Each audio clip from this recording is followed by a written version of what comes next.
Pengantin wanita tega lempar makanan basi ke wajah mertua pemulung. Siapa sangka mertuanya pemilik saham terbesar se-Asia. Halo Bunda, selamat datang kembali ya. Semoga Bunda semuanya dalam keadaan sehat dan bahagia ya. Sebelum masuk ke ceritanya silahkan Bunda-Bunda semuanya absen terlebih dahulu ya. Bunda semuanya dari daerah mana saja yang sudah subscribe semoga rezekinya lancar ya. Udara di ballroom hotel bintang 7 itu terasa seolah disaring. Hanya menyisakan aroma melati mahal dan parfum-parfum kelas atas. Aurelia Pradipta berdiri di tengah, balutan gaun pengantinnya, karya desainer ternama Paris, berkilauan memantulkan cahaya kristal dari lampu gantung raksasa. Gaun itu bukan hanya kain dan benang. Ia adalah perwujudan mimpinya tentang status sosial, tiket emas menuju singgasana kemewahan yang selama ini ia idamkan. Matanya, dibingkai riasan sempurna, memancarkan kepuasan yang dingin. Lihat, Reno, venue ini sempurna. Tidak sia-sia aku memilihmu, bisik Aurelia manja, suaranya terdengar merdu, namun terselip nada perhitungan yang tak terdeteksi oleh telinga awam. Tangannya terangkat, membenarkan dasi sutra Reno yang sudah rapi. Gerakan itu lebih mirip menandai harta daripada sentuhan kasih. Reno Baskara membalas dengan senyum tipis, senyum yang tak pernah mencapai matanya. Di balik jas pengantin yang custom-made dan wajah tampan seorang CEO muda yang sukses, tersimpan beban dan kesedihan yang tersembunyi. Yang penting kamu bahagia, Aurelia. Itu janjiku, ujarnya, menggenggam lembut tangan Aurelia, merasakan dinginnya kulit sang istri yang terasa seperti porselen tanpa kehangatan. Ia tahu, kebahagiaan yang dimaksud Aurelia selalu memiliki harga, dan hari ini adalah pembayaran pertamanya. Sejujurnya, Reno tidak menikahi Aurelia karena cinta yang membara, melainkan karena sebuah kesepakatan diam-diam dan tanggung jawab yang sangat berat. Semuanya terkait dengan sebuah ujian yang harus ia jalankan demi ibunya. Aurelia Pradipta.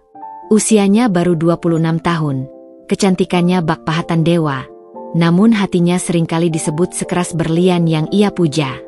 Ia dibesarkan dalam keluarga kelas menengah yang memaksanya selalu merasa kurang. Sejak remaja, obsesinya hanyalah satu, keluar dari lingkaran kemiskinan dengan cara apapun. Baginya, cinta adalah ilusi yang murah, sementara uang adalah realitas yang berkuasa. Ia memilih Reno bukan hanya karena Reno adalah CEO dari Baskara Group, tetapi karena ia yakin Reno adalah pria yang lugu dan mudah dikendalikan. Reno terlalu baik, pikirnya sering, sehingga mudah sekali dibuat menuruti semua keinginanku. Pesta dansa dimulai. Aurelia dan Reno bergerak anggun di lantai dansa, dikelilingi oleh para tamu penting, menteri, konglomerat, dan wajah-wajah media massa yang haus berita. Bagi mata yang melihat, mereka adalah pasangan sempurna dari negeri dongeng. Namun, di sudut terjauh ballroom, dekat pintu keluar yang nyaris tersembunyi, terdapat sebuah anomali. Seorang wanita tua berdiri di sana, terbatuk pelan. Pakaiannya lusuh, tampak seperti karung goni bekas yang diwarnai kotoran jalanan. Rambutnya acak-acakan, beberapa helai uban menjuntai tidak teratur. Kakinya beralas sandal jepit yang sudah tipis, dan di sampingnya, teronggok sebuah karung goni besar yang sedikit menggembung. Persis seperti peralatan seorang pemulung. Wanita itu, yang tak lain adalah Ibu Rina Baskara, ibunda kandung Reno, tampak seperti noda hitam di atas kanvas pernikahan yang putih bersih. Ibu Rina. Nama aslinya adalah Rina Sanjaya, seorang wanita dengan sejarah yang jauh lebih besar dan menakjubkan daripada seluruh tamu yang hadir. Di balik penampilan, pemulung, yang menyedihkan itu, ia adalah seorang wanita yang sangat cerdas, dingin dalam bisnis, namun memiliki hati sehangat mentari bagi putranya. Penampilan ini adalah topeng, sebuah sandiwara yang ia rancang dengan sangat rapi, dibantu oleh Reno, untuk menguji batas moral dan kemanusiaan Aurelia. Ia telah mendengar banyak hal buruk tentang sifat materialistis Aurelia dari Reno, dan ia ingin melihat dengan mata kepalanya sendiri, apakah menantu yang akan mendampingi putranya adalah monster berhati dingin, ataukah setidaknya ada setitik kebaikan di lubuk jiwanya. Mata Ibu Rina mengikuti Reno dan Aurelia. Saat Reno berputar, ia berhasil menangkap tatapan ibunya. Ada kode rahasia dalam tatapan mereka, sebuah janji bahwa sandiwara harus terus berjalan, betapapun menyakitkannya. Aurelia, yang sedang asyik menerima pujian, tiba-tiba merasakan hawa dingin di punggungnya. Matanya yang tajam menyapu ruangan, dan pandangannya berhenti pada sosok wanita lusuh di sudut. Wajahnya seketika berubah masam. Senyum yang tadinya merekah, layu seperti bunga yang disiram air cuka. Reno, siapa wanita menjijikan itu? Suruh dia keluar. Merusak pemandangan pestaku saja. Aurelia berbisik tajam, napasnya memburu menahan jijik.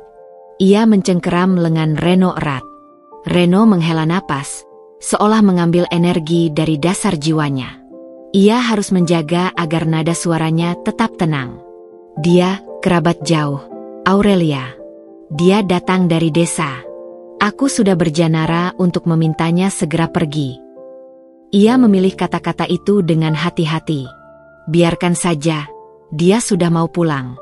Aku akan urus dia. Aurelia mencibir. Kerabat jauh?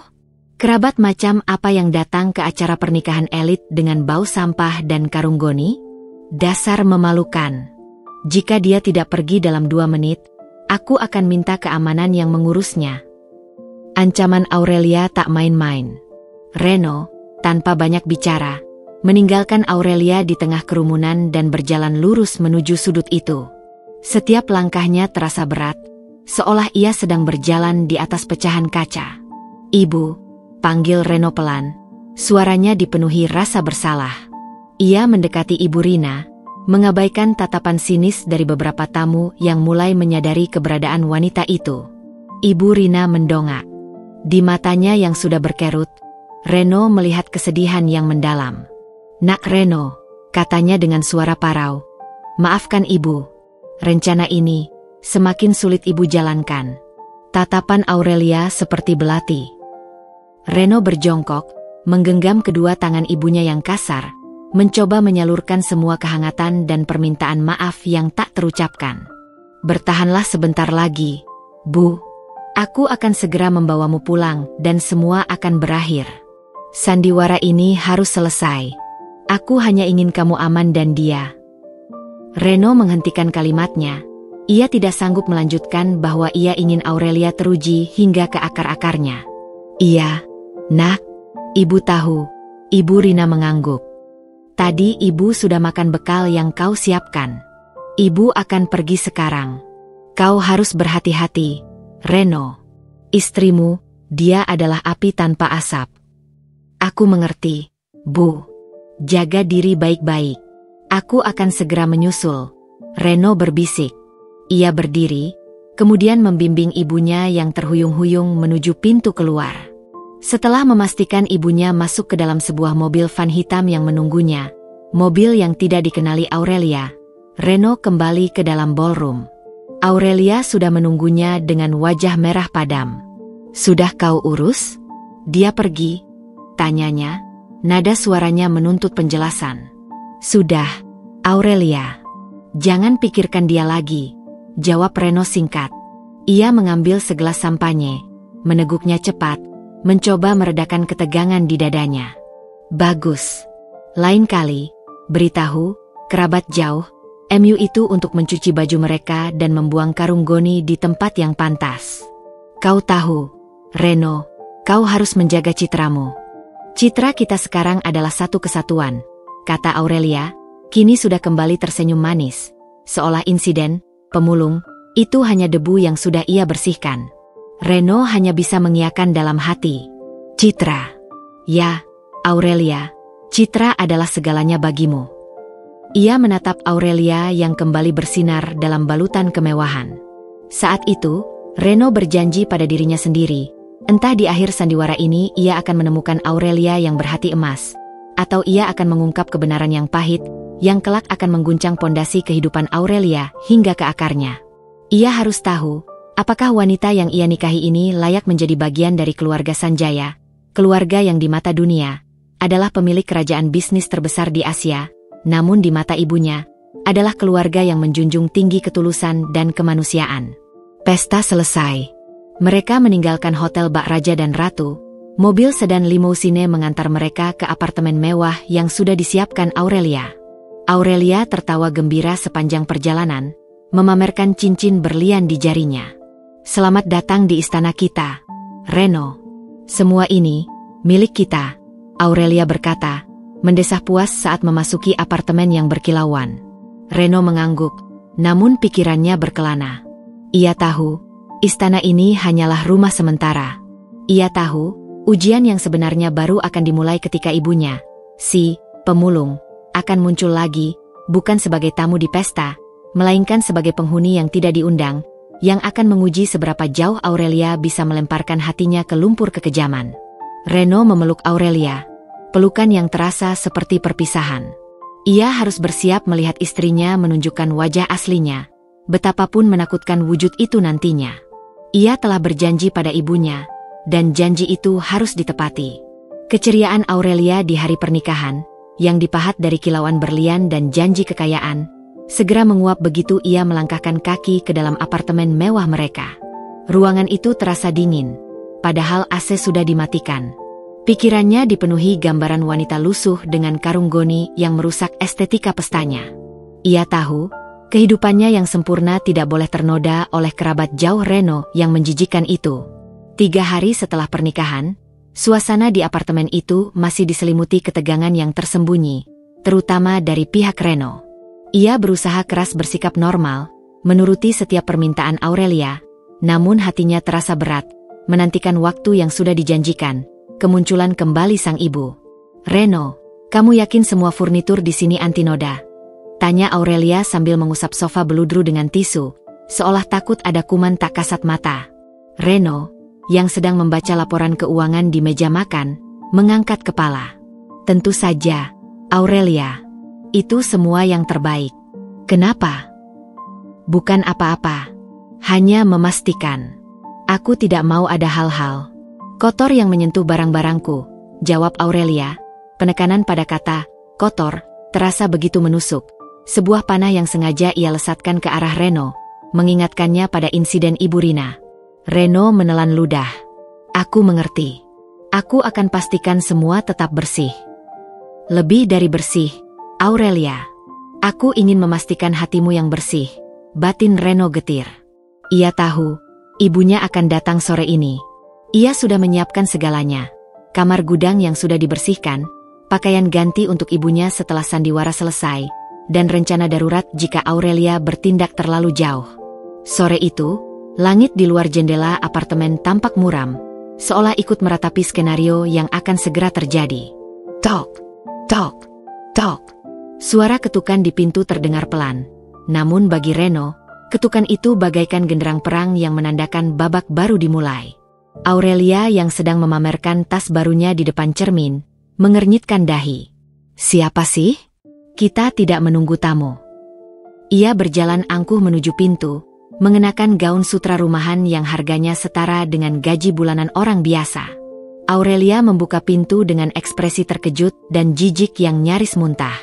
Di depan pintu, berdiri sosok yang ia benci, Ibu Rina, dengan pakaian lusuh yang sama, rambut acak-acakan, dan karung goni yang kini terlihat sedikit lebih penuh. Bau apek samar-samar menyebar dari tubuhnya, sebuah aroma kemanusiaan yang terpinggirkan yang sangat ditolak oleh indera penciuman Aurelia. "Astaga, kamu lagi. Kenapa kamu datang ke sini? Sudah kubilang, ini bukan tempat sampahmu." Aurelia mendesis tajam, suaranya naik beberapa oktav. Ia mencoba menutup pintu dengan kasar, namun Ibu Rina dengan gesit menahan daun pintu dengan kakinya yang beralas sandal jepit usang. Ibu Rina mengangkat tangan, matanya yang terlihat letih dan penuh permohonan menatap Aurelia. Ia berbicara dengan suara lemah yang sengaja ia buat parau, seolah menanggung beban dunia di pundaknya. "Nak Aurelia," Ibu Rina kedinginan. "Semalam ibu tidur di bawah jembatan, hujan deras sekali. Bisakah ibu menumpang tidur di kamar kosong di gudang?" Reno bilang dia tidak keberatan. "Apa? Menumpang di sini? Di apartemenku? Kau pikir tempat ini posko sosial? Bahkan kamarku ini lebih luas dari seluruh gubukmu, kalau kau memang punya gubuk." Tentu saja aku keberatan. Aku bahkan keberatan udaramu menyentuh apartemenku. Aurelia berkata, kata-katanya setajam pecahan kaca. Ia berusaha keras mendorong pintu, wajahnya menunjukkan jijik yang nyata, bukan kepura-puraan. Kumohon, nak, hanya sebentar. Sampai ibu punya uang untuk sewa kontrakan. Ibu janji tidak akan merepotkan. Ibu Rina memohon lagi, tangannya memegang pegangan pintu, membiarkan tubuhnya yang kotor menyentuh pintu kayu mahal itu. Hati Aurelia serasa dipompa kebencian murni. Tiba-tiba, Reno muncul dari kamar, seolah ia memang sedang menunggu momen ini. Ia tahu ini adalah puncaknya, saat di mana ia harus mengambil sikap. Melihat ibunya tertekan di pintu, Reno merasa seperti sehelai daun yang dipaksa badai untuk gugur.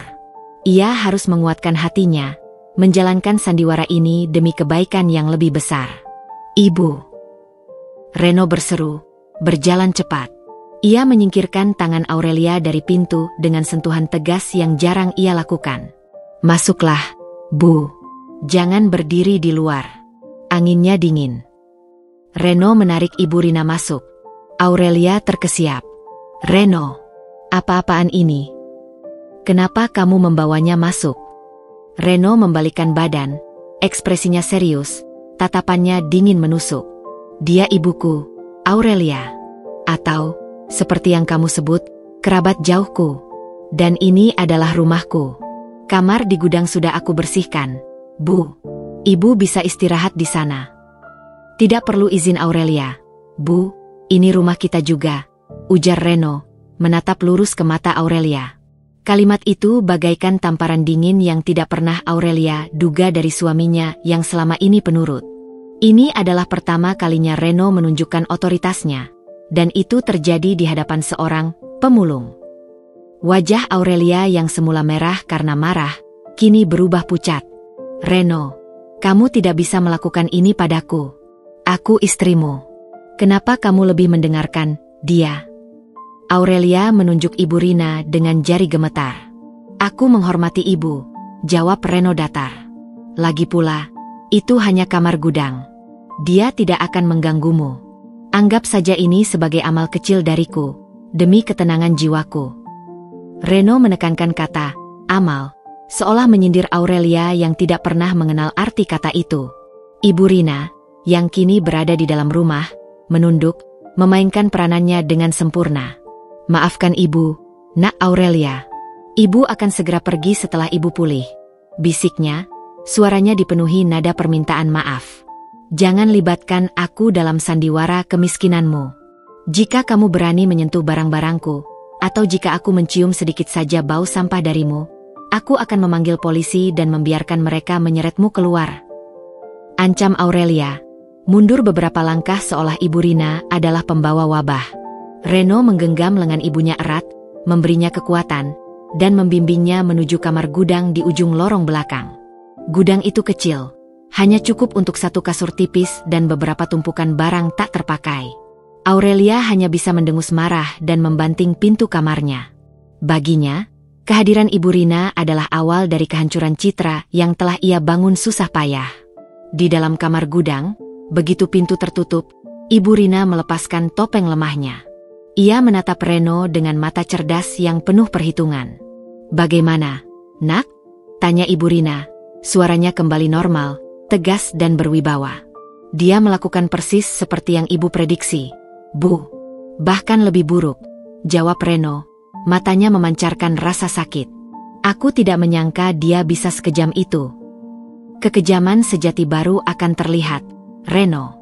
Kita harus menguji seberapa jauh akar kemanusiaan di hatinya telah mengering. Ingat, nak, ibu tidak ingin harta kita jatuh ke tangan yang salah.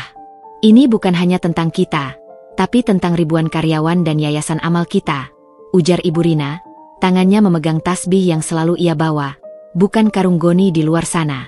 Lalu, apa rencananya besok, Bu? Tanya Reno. Besok, kita mulai dengan ujian kotoran.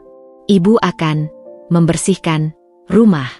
Ibu ingin melihat apakah dia bisa menahan amarahnya melihat pakaian lusuh ibu menyentuh barang-barang mahalnya. Jangan khawatirkan ibu, nak. Pakaian di dalam karung goni itu sudah ibu siapkan khusus. Ibu Rina tersenyum misterius. Karung goni itu memang terlihat penuh. Namun isinya bukan sampah, melainkan alat komunikasi canggih dan beberapa buku tebal. Reno mengangguk.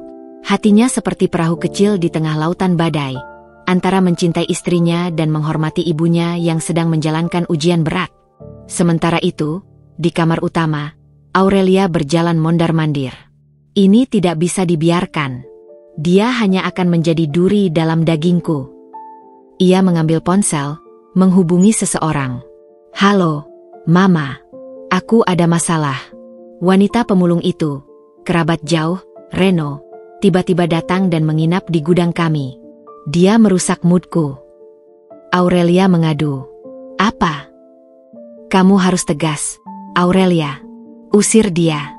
Kamu itu menantu seorang CEO, bukan pengasuh tunawisma. Seru suara di ujung telepon, menambah bara api di hati Aurelia. Aku sudah coba, Ma, tapi Reno membela dia. Reno bilang itu rumahnya juga. Reno? Kenapa dia tiba-tiba berani? Ini pasti akal-akalan wanita itu. Dengarkan Mama, Aurelia. Jangan usir dia. Biarkan dia di sana. Tapi buat hidupnya seperti di neraka. Dia harus jijik sendiri dan pergi dengan sukarela. Ingat, kamu harus mengendalikan suamimu. Dan buktikan siapa ratu di rumah itu, saran mamanya. Mata Aurelia menyala. Ide itu terdengarnya kejam, tapi memuaskan. Ia tersenyum sinis. Ya, Mama benar. Aku akan membuatnya memohon-mohon untuk keluar dari sini. Besok, aku akan mulai mengajarinya apa artinya tinggal di bawah atap seorang pradipta yang terhormat. Reno, dari kamarnya, mendengar samar-samar suara tawa Aurelia yang dingin. Ia tahu, badai belum benar-benar datang. Ia hanya bisa berdoa dalam hati, semoga sandiwara ini segera usai, dan yang terpenting, semoga ada setitik cahaya di hati Aurelia yang bisa ia selamatkan sebelum semuanya terlambat. Pagi hari di apartemen mewah itu menyambut dengan keheningan yang menyesakkan, bagaikan kedamaian palsu sebelum badai mengamuk. Aurelia bangun dengan senyum sinis yang sudah terpatri di wajahnya. Semalam ia sudah merancang skenario siksaan harian untuk Ibu Rina, menuruti saran ibunya sendiri. Tujuannya hanya satu, membuat si pemulung jijik dan menyerah, meninggalkan rumah itu selamanya. Ia melirik ke ruang makan. Reno sudah pergi ke kantor, meninggalkan catatan singkat yang mengatakan ia akan kembali terlambat karena urusan bisnis mendesak. Sebuah alibi yang sengaja Reno ciptakan agar Ibu Rina bisa menjalankan ujian kotoran mereka tanpa gangguan. Aurelia mengenakan pakaian olahraga bermerek, siap memulai hari dengan drama yang ia yakini akan menghibur dirinya. Ia berjalan menuju dapur, mencari Ibu Rina. Hei, pemulung. Ibu Rina, yang sedang menyapu lantai teras belakang dengan sapu lidi tua yang ia bawa dari karung goni, mengangkat kepala. Ia telah menanggalkan pakaian tidurnya, kini kembali mengenakan pakaian lusuh yang sama seperti saat datang, lengkap dengan caping kecil yang menutupi rambut acak-acakannya. Ia harus terlihat dan bertingkah persis seperti seorang tunawisma. Ya, Nak Aurelia, jawab Ibu Rina dengan suara yang dibuat lebih lembut dan merendah dari biasanya, menambah bara api di hati Aurelia. Aurelia berjalan mendekat, seolah berjalan di atas panggung sandiwara, setiap langkahnya penuh kepura-puraan anggun. Apa yang kamu lakukan di sini? Kenapa kamu menyentuh lantai ini? Kotoranmu itu mengotori lantai marmer jutaan rupiah ini. Lihat. Aurelia menunjuk sebuah noda kecil di lantai yang sebenarnya sudah bersih. Ia lantas mengambil seember air bekas pel yang sengaja ia sisakan semalam. Air keruh yang berbau sabun kental, dan tanpa ragu, biur. Ia menyiram air bekas pel itu tepat ke lantai yang baru saja Ibu Rina sapu. Air keruh membasahi kaki dan sebagian sandal jepit Ibu Rina. Ibu Rina terdiam, air keruh itu terasa seperti cambukan tak terlihat di wajahnya. Namun ia harus tetap tenang. Maaf, Nak Aurelia. Ibu akan bersihkan lagi, kata Ibu Rina pelan, mengambil kain pel yang juga ia temukan di gudang. Aurelia tertawa hambar, tawa yang terdengar seperti gesekan logam yang berkarat. Tidak perlu drama. Aku tahu kamu sengaja mau menyentuh barang-barangku. Kamu berharap aku iba, kan? Jangan pernah sentuh perabotan di rumah ini. Semua barang ini terlalu mahal untuk tangan kotormu. Meja ini, kursiku, bahkan udaranya. Semuanya punya kelas yang tidak akan pernah kamu capai.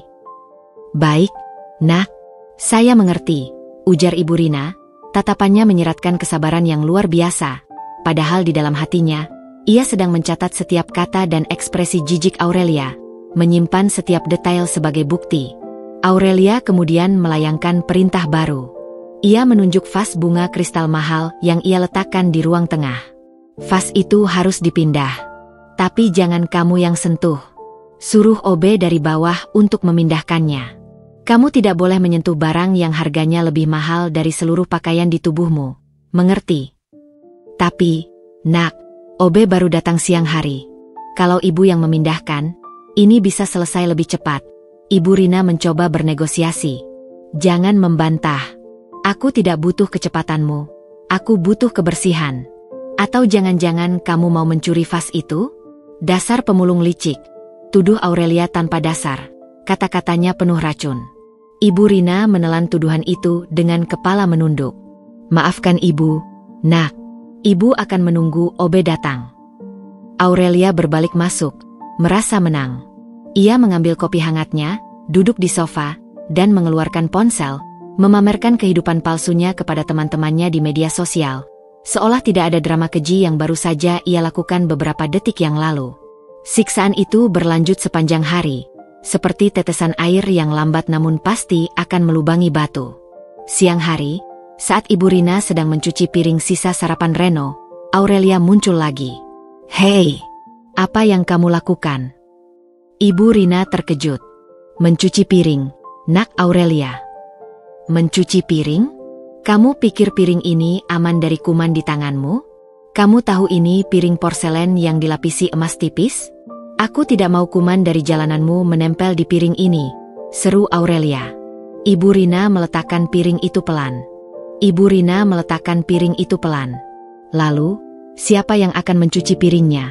Nak, pembantu akan datang besok. Hari ini, biarkan saja piring itu di sana. Lebih baik kotor oleh sisa makanan daripada kotor oleh sentuhanmu. Aurelia memutuskan. Dan mulai sekarang, semua sisa makanan yang kami makan, jangan dibuang. Kamu yang harus mengurusnya. Maksud nak Aurelia? Ibu Rina pura-pura bingung. Maksudku, sisa makanan itu jatahmu. Jangan berharap makan makanan yang sama dengan kami. Bahkan kalaupun itu sisa, itu sudah untung. Aku akan menyiapkan tempat khusus untuk makananmu, jawab Aurelia. Seringai tipis muncul di wajahnya. Ide memberikan makanan sisa adalah bentuk penghinaan tertinggi yang bisa ia berikan. Ibu Rina hanya bisa mengangguk. Hatinya terasa seperti ditusuk duri-duri halus. Ia terpaksa menerima keputusan keji itu. Di benaknya, ia tahu, ini adalah persiapan, di mana ujian makanan basi akan menjadi klimaks dari penghinaan kecil ini. Sore harinya, saat Reno pulang, ia menemukan ibunya duduk di gudang, sedang menyortir beberapa barang bekas yang ia bawa di karung goni, sebuah setting yang sudah mereka rancang. Reno langsung menghampirinya. Ibu, bagaimana hari ini? Apakah dia keterlaluan? Tanya Reno cemas, berjongkok di samping ibunya. Ibu Rina tersenyum getir. Dia keras, nak, sangat keras. Dia menyiram ibu dengan air pel dan melarang ibu menyentuh apapun. Dia juga sudah menyiapkan jatah makanan sisa untuk ibu. Reno mengepalkan tangannya. Aku tidak tahan lagi, Bu. Aku ingin menghentikan ini. Dia keterlaluan. Belum, nak Reno, belum saatnya. Ibu Rina memegang tangan Reno. Kekejamannya masih pada tahap hinaan ringan dan pengucilan. Kita harus melihat seberapa jauh dia bisa melepaskan kendali dirinya. Ingat, plot twist kita harus sebanding dengan penderitaan ibu. Jika ibu berhenti sekarang, dia akan kembali ke sifat aslinya setelah masalah ini selesai. Aku takut dia akan benar-benar melukaimu, Bu. Aku melihat matanya, dia penuh kebencian padamu, bisik Reno. Ibu akan baik-baik saja, nak. Fisik ibu kuat. Justru hati Aurelia yang rapuh dan mudah dikuasai nafsu. Kita sedang menguji kualitas jiwanya. Ibu Rina meyakinkan, sorot matanya kembali tajam dan berwibawa. Reno menghela napas, Ia bangkit dan mencium kening ibunya. Baik, Bu. Aku akan berusaha tetap tenang di depan Aurelia. Tapi besok, aku harus pergi bisnis mendadak lagi, Bu. Itu akan membuatnya merasa lebih berkuasa dan sendirian di rumah bersamamu. Itu bagus, Nak. Justru saat kamu tidak ada, dia akan menunjukkan sisi tergelapnya. Lanjutkan saja skenariomu. Kita butuh alasan kuat untuk plot twist di tengah cerita nanti, kata Ibu Rina, matanya bersinar penuh arti. Malam itu, saat makan malam, Aurelia berbicara dengan Reno, tetapi nadanya penuh kepuasan terselubung. Tadi aku melihat kerabat jauh MU itu, Reno. Dia menyedihkan. Aku sudah menyiapkan jatah makanan di wadah khusus untuknya. Biar dia tidak seenaknya makan makanan kita, lapor Aurelia, menikmati makanan mewahnya seolah tidak ada orang kelaparan di gudang. Reno, tanpa melihat mata Aurelia, hanya menjawab singkat, terserah kamu, Aurelia. Asal dia tidak mengganggu. Aku sedang pusing dengan masalah kantor. Tentu saja tidak mengganggu. Aku sudah membuatnya mengerti di mana tempatnya. Aurelia mendengus puas. Ia merasa berhasil membangun tembok pemisah antara dirinya dan Ibu Rina. Reno menatap sisa makanannya. Ayam panggang mewah yang hanya tersisa setengah. Ia tahu, sisa makanan itu akan menjadi jatah Ibu Rina. Hatinya perih. Ia hanya bisa berdoa, sandiwara ini segera berakhir, dan kebenaran akan muncul seperti fajar setelah malam yang gelap gulita. Ia harus percaya pada rencana ibunya. Kekejaman Aurelia yang tak biasa ini, harus dibayar dengan plot twist yang tak terduga pula. Ia pura-pura menguap. Aku harus segera tidur, Aurelia. Besok aku harus terbang pagi-pagi sekali. Perjalanan bisnis mendesak keluar kota. Oh, ya? Hati-hati, sayang. Tanpa kamu, aku yang akan menjadi tuan rumah yang menjaga apartemen ini. Jangan khawatir, aku akan memastikan tidak ada tikus kotor yang berkeliaran, Aurelia berkata, pandangannya mengarah sinis ke arah lorong gudang. Reno tahu, kata-kata itu adalah kode. Besok, tanpa kehadirannya, Aurelia akan meningkatkan level kekejamannya. Ujian yang sebenarnya, ujian kelaparan dan penghinaan, akan segera dimulai. Ia hanya bisa memejamkan mata, membiarkan istrinya masuk lebih dalam ke dalam jebakan yang tak terlihat. Babak berikutnya adalah puncaknya. Pagi itu, apartemen terasa begitu luas dan sunyi, keheningan yang memekakan setelah kepergian Reno. Bagi Aurelia, ketiadaan suaminya adalah isyarat bahwa tak ada lagi yang bisa mengawasi atau menghakiminya. Ia adalah ratu yang berkuasa penuh atas istananya, dan ia siap membersihkan noda yang menempel di sudut rumahnya. Aurelia melangkah ke dapur dengan langkah ringan. Ia tidak perlu lagi pura-pura bersikap toleran. Ia membuka kulkas, mencari sisa makanan dari 3 hari lalu, sebuah hidangan ayam panggang mewah yang sudah mulai mengeluarkan bau asam. Matanya berbinar licik, seolah menemukan senjata sempurna untuk menyiksa. Makanan basi ini, baginya, adalah manifestasi dari dendam dan jijiknya. Ia memindahkan nasi sisa dari hari yang sama, yang juga sudah mengeras dan berbau tak sedap, ke dalam piring plastik murahan, piring yang sengaja ia beli untuk Ibu Rina. Ia membiarkan kuah asam dari ayam panggang itu meresap ke nasi. Aroma busuk itu mulai menyeruak, namun Aurelia justru tersenyum puas. Hidungnya seolah kebal terhadap bau tak sedap itu. Aurelia berjalan menuju gudang, mengetuk pintu dengan ujung sepatunya yang berharga jutaan. "Hei, bangun. Jatah makananmu sudah siap," serunya dengan nada memerintah, bukan memanggil. Pintu gudang terbuka pelan. Ibu Rina muncul dengan wajah yang terlihat lebih pucat dan lemah. Matanya sedikit bengkak, seolah ia benar-benar tidak tidur nyenyak. Sebenarnya, itu adalah akting yang sempurna. Malam tadi ia menghabiskan waktu dengan laptop canggih di balik karung goni, mengawasi pergerakan saham di New York dan London. "Selamat pagi, Nak Aurelia," sapa Ibu Rina lembut. "Tidak perlu basa-basi." "Ini," kata Aurelia, menyodorkan piring plastik berisi makanan basi itu dengan ujung jarinya, seolah takut terkontaminasi. "Ini jatahmu untuk hari ini. Jangan berharap makan makanan mewah di rumah ini. Sisa-sisa ini sudah lebih dari cukup untuk orang sepertimu." Ibu Rina mengambil piring itu. Gerakannya lambat, matanya menatap isi piring. Nasi yang menguning, lauk yang sudah berjamur samar-samar, dan bau asam yang menyengat. Hatinya mencelos. Meskipun ini sandiwara, perlakuan keji ini tetap melukai sisi kemanusiaannya. "Nak Aurelia, ini sudah basi," ujar Ibu Rina pelan, mencoba menyentuh sisi baik Aurelia, mencari setitik embun di padang gurun kekejaman. Ibu takut sakit. Perut ibu tidak kuat. Aurelia menyilangkan tangan di dada, mendongak. Ia tertawa kecil, tawa yang terdengar sangat keji, seperti pecahan kaca yang berserakan. "Oh, basi? Memangnya pemulung sepertimu punya hak untuk memilih makanan? Kau pikir kau sedang makan di restoran bintang 5? Aurelia membentak, suaranya naik. "Itu sudah untung. Di luar sana, kau harus berebut di tong sampah untuk mendapatkan sisa makanan seperti ini, bahkan lebih kotor.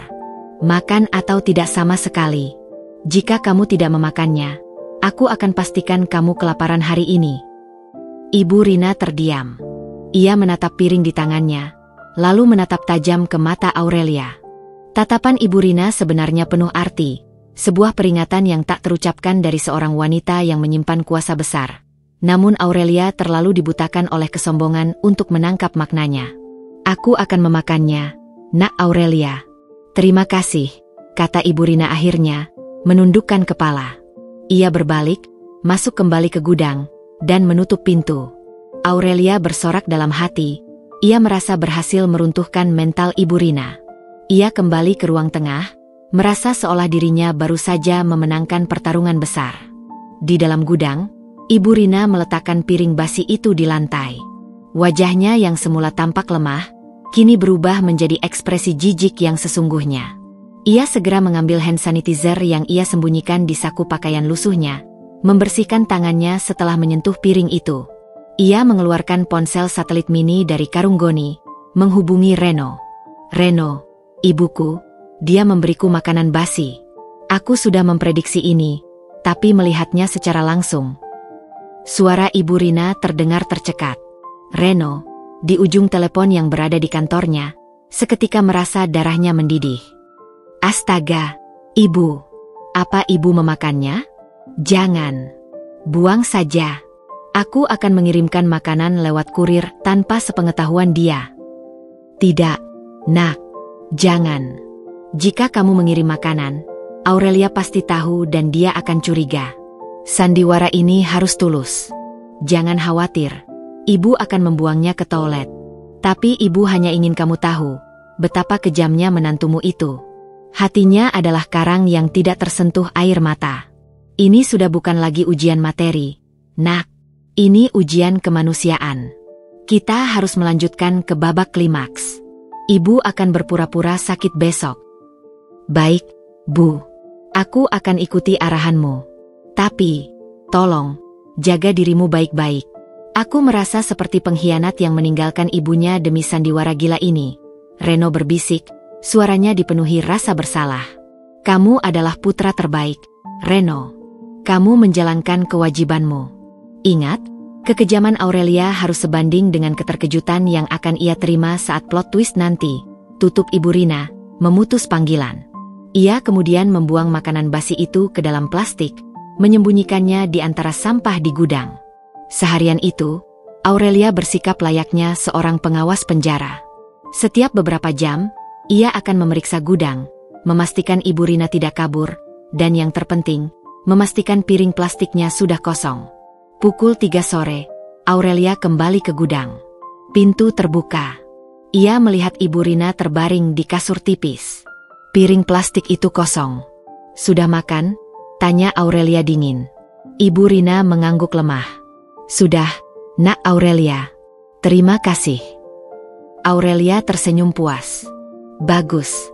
Jangan coba-coba membuangnya ke tempat sampah. Aku akan tahu.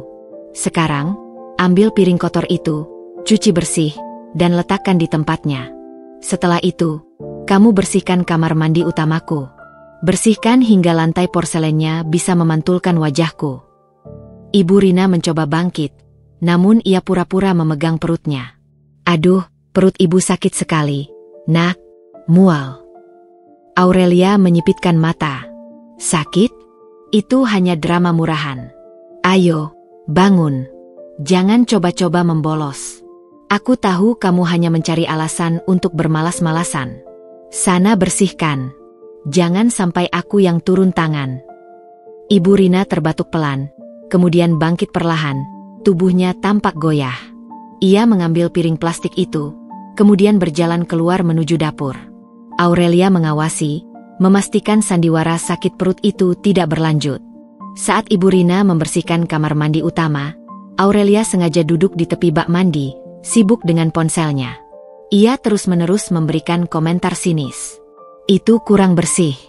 Kau tidak lihat ada noda air di sudut itu? Aku tidak mau ada satupun kuman pemulungmu menempel di sini. Pelan sekali kerjamu. Apa kamu tidak pernah bersih-bersih di rumahmu sendiri? Ibu Rina hanya diam, bibirnya terkatup rapat. Ia menyikat lantai dengan pelan dan teliti, menahan gejolak emosi di dadanya. Ia tahu, kesabaran adalah mata uang termahal saat ini. Ia harus melihat seberapa dalam Aurelia bisa jatuh ke dalam jurang kekejaman tanpa adanya Reno. Menjelang sore, Ibu Rina menyelesaikan tugasnya. Ia kembali ke gudang dengan tubuh yang terasa sangat lelah. Ia tidak benar-benar sakit, tapi penderitaan batin karena diperlakukan layaknya sampah oleh menantunya sendiri, mulai menguras energinya. Ia menatap karung goni di sudut. Di dalamnya, ada berkas-berkas rahasia. Kunci-kunci keputusan bisnis yang bisa mengguncang bursa saham dalam sekejap. Ia adalah wanita yang memegang tali kekang ekonomi Asia. Namun di mata menantunya, ia hanyalah seorang pemulung yang kotor dan menjijikkan. Ironi ini begitu pahit, namun juga sangat memotivasi. Besok, bisik Ibu Rina pada dirinya sendiri, suaranya kini kembali tegas. Besok ibu akan membuatmu menyesali setiap detik perlakuanmu hari ini, Nak Aurelia. Puncak kekejamanmu akan dibalas dengan kejutan yang akan mengubah hidupmu selamanya. Ibu Rina tahu, waktu Reno kembali sudah mendekat, yang berarti fase sandiwara harus segera ditingkatkan. Ia harus membuat Aurelia melakukan tindakan terkeji, sebuah tindakan yang tidak akan bisa ditarik kembali. Tindakan itu akan menjadi pembenaran mutlak untuk plot twist yang akan datang. Ia memutuskan, besok ia akan berpura-pura sakit sangat parah dan meminta tolong. Sebuah permintaan yang akan direspon Aurelia dengan tindakan yang benar-benar kejam. Keesokan harinya, matahari bersinar cerah, seolah mengabaikan kegelapan yang merayap di dalam apartemen mewah itu. Aurelia bangun dengan perasaan ringan, penuh kepuasan setelah berhasil menyiksa Ibu Rina kemarin. Ia merasa seperti pemahat yang baru saja menyelesaikan karyanya. Membuat pemulung itu tunduk, makan sisa, dan menderita. Pagi itu, Aurelia bersiap untuk sarapan brunch sendirian. Ia sengaja memasak bubur ayam spesial, dengan potongan daging melimpah dan taburan cakwe renyah.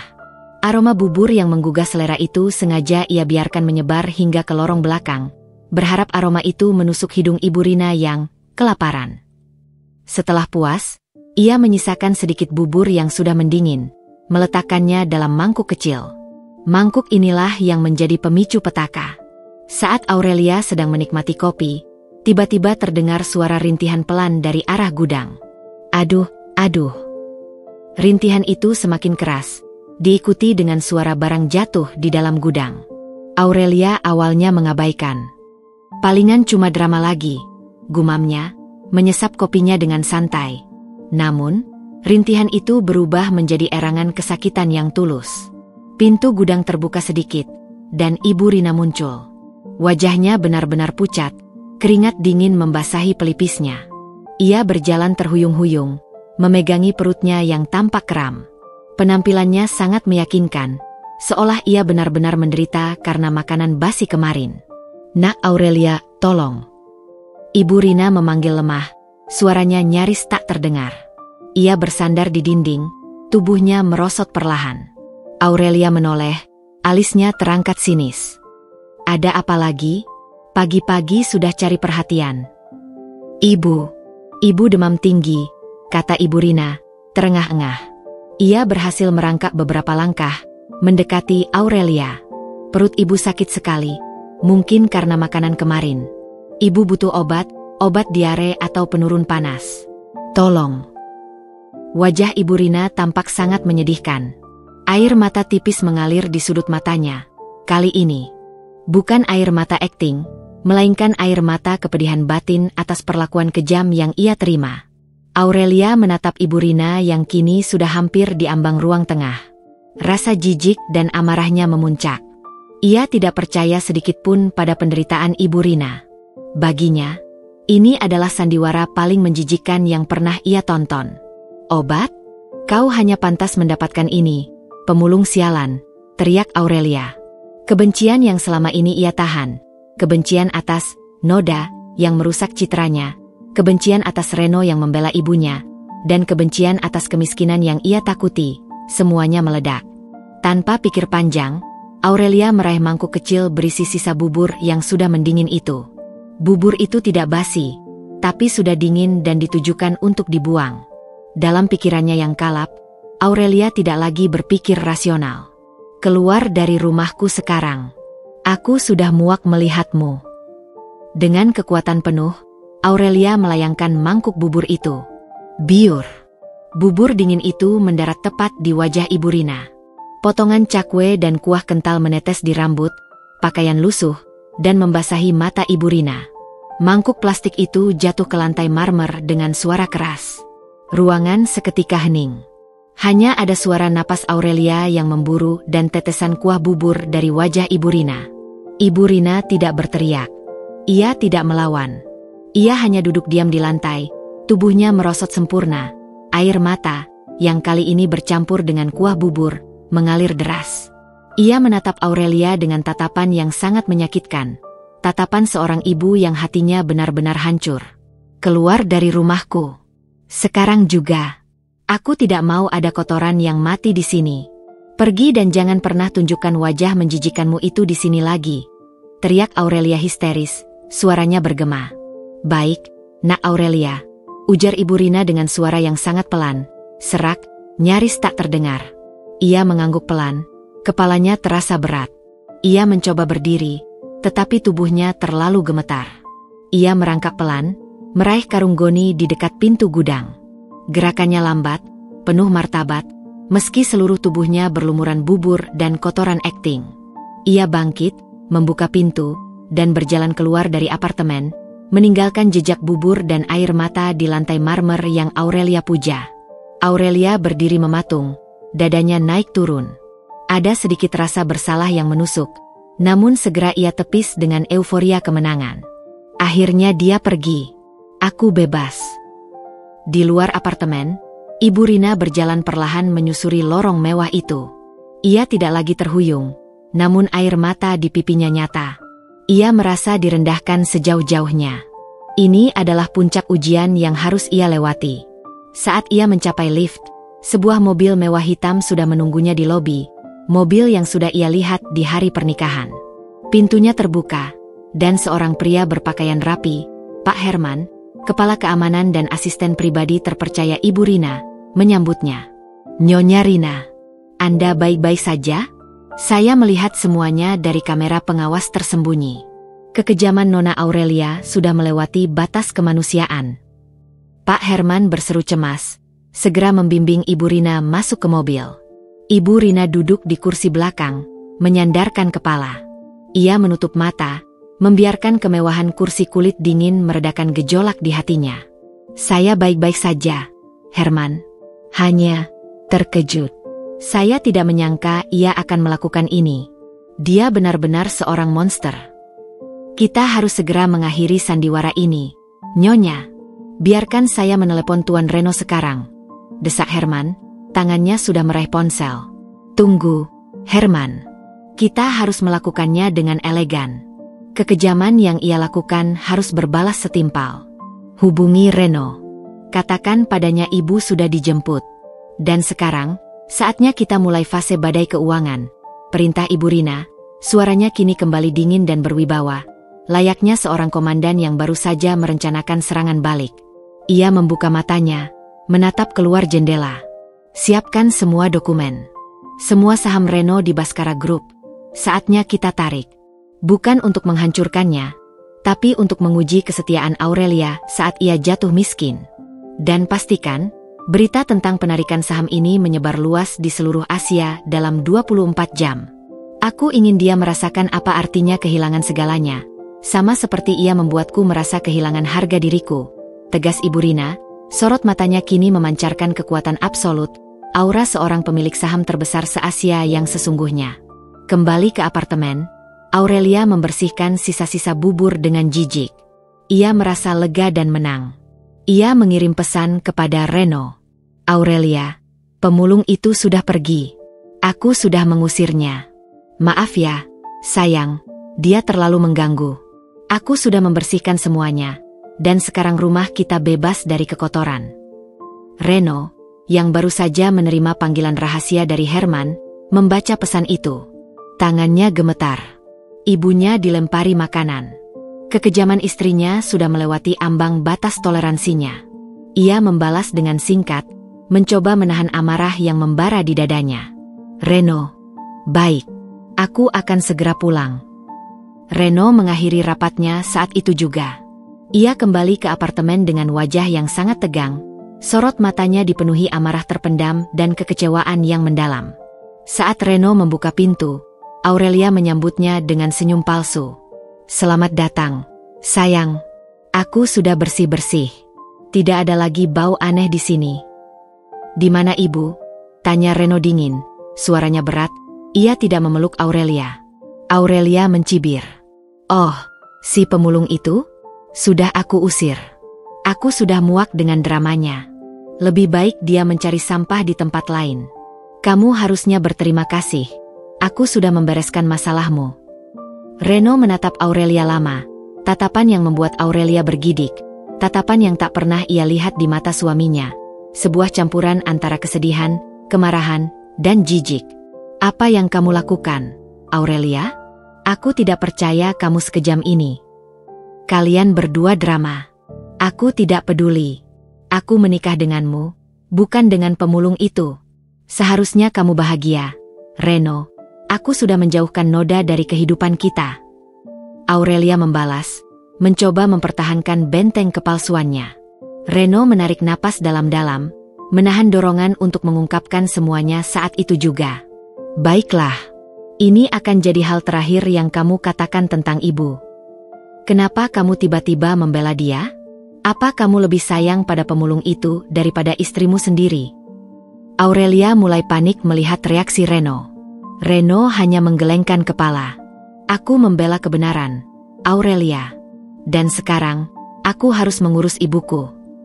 Ia mengambil kunci mobilnya dan segera keluar tanpa menoleh ke belakang. Ia harus menemui ibunya. Ujian penderitaan sudah selesai. Kini saatnya ujian kebangkrutan. Dan Reno harus bersiap melihat reaksi Aurelia ketika kemewahan yang ia puja mulai runtuh satu persatu. Reno meninggalkan apartemen itu dengan hati yang hancur berkeping-keping. Amarahnya pada Aurelia terasa seperti lava panas yang siap meletus. Namun, ia harus menahannya. Ia harus menjalankan rencana yang telah ditetapkan ibunya. Rencana yang kini terasa menyakitkan, tetapi vital untuk mengungkap kebenaran. Ia berpacu menuju markas rahasia ibunya, sebuah penthouse tersembunyi yang menjadi pusat operasi bisnis terbesar se-Asia.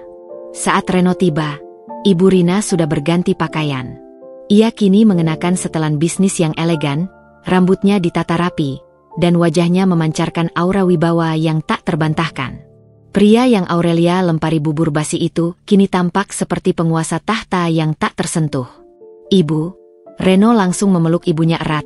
Rasa bersalahnya terasa menumpuk. Aku minta maaf. Aku sungguh menyesal harus melihat ibu diperlakukan seperti itu. Aku seharusnya menghentikannya. Ibu Rina menepuk punggung putranya. Sudah, nak. Jangan disesali. Semua ini demi kebaikanmu dan masa depan keluarga kita. Kekejaman Aurelia sudah terbukti. Sekarang, saatnya kita menguji kesetiaannya pada kemiskinan. Dokumen penarikan saham sudah ditandatangani, Bu? Tanya Reno, suaranya kembali profesional. Meski ia tahu ini adalah keputusan yang akan mengguncang dunianya. Sudah, nak. Seluruhnya. Bukan hanya saham Baskara Group, tetapi juga saham di perusahaan-perusahaan mitra kita. Dalam 12 jam, berita akan meledak. Dan ingat, Kamu harus berakting seolah kamu benar-benar terpukul dan tidak tahu apa-apa, tegas Ibu Rina, matanya menunjukkan ketegasan yang tak bisa dibantah. Aku mengerti, Bu. Aku akan melakukannya. Reno mengangguk, siap memanggul peran baru sebagai suami yang bangkrut. 2 minggu berlalu, terasa seperti 2 abad bagi Aurelia. Apartemen terasa kembali tenang tanpa kehadiran pemulung itu, namun kebahagiaannya terasa hampa. Ia mendapati dirinya sering teringat tatapan mata Ibu Rina saat ia melempar bubur. Rasa bersalah itu menggerogoti benaknya seperti rayap, tetapi kesombongan selalu berhasil menutupinya. Sementara itu, Reno sibuk di kantor. Ia jarang pulang, dan ketika pulang pun, ia terlihat sangat tegang. Ia mulai jarang menjawab telepon Aurelia dan sering berbicara dengan nada khawatir tentang perusahaan. Pagi itu, Aurelia sedang bersantai sambil membaca majalah fashion terbaru. Telepon Reno berdering di meja. Ia melihat nama penelepon, Pak Herman. Ia ingat, Herman adalah sopir yang menjemput pemulung itu. Ia mengabaikannya. Tak lama kemudian, telepon itu berdering lagi, kali ini dari sekretaris Reno. Aurelia mengangkatnya. Halo. Maaf, Nyonya Aurelia. Apa Tuan Reno ada? Ini gawat. Nilai saham perusahaan kita anjlok drastis. Terjadi penarikan besar-besaran secara global. Suara sekretaris itu terdengar panik, napasnya tersengal. Aurelia tertawa hambar. Apa-apaan kamu? Jangan bercanda. Perusahaan Reno itu stabil. Kamu pasti salah lihat. Tidak, Nyonya. Ini bukan lelucon. Ada investor sangat besar yang tiba-tiba menarik semua sahamnya. Bukan hanya kita, tapi hampir semua mitra bisnis kita di Asia. Mereka semua dikendalikan oleh satu pemegang saham utama. Seluruh bursa Asia sedang panik. Kita diambang kebangkrutan, Nyonya. Telepon ditutup. Suara sekretaris itu seperti guntur di tengah hari bolong bagi Aurelia. Jantungnya berdebar kencang.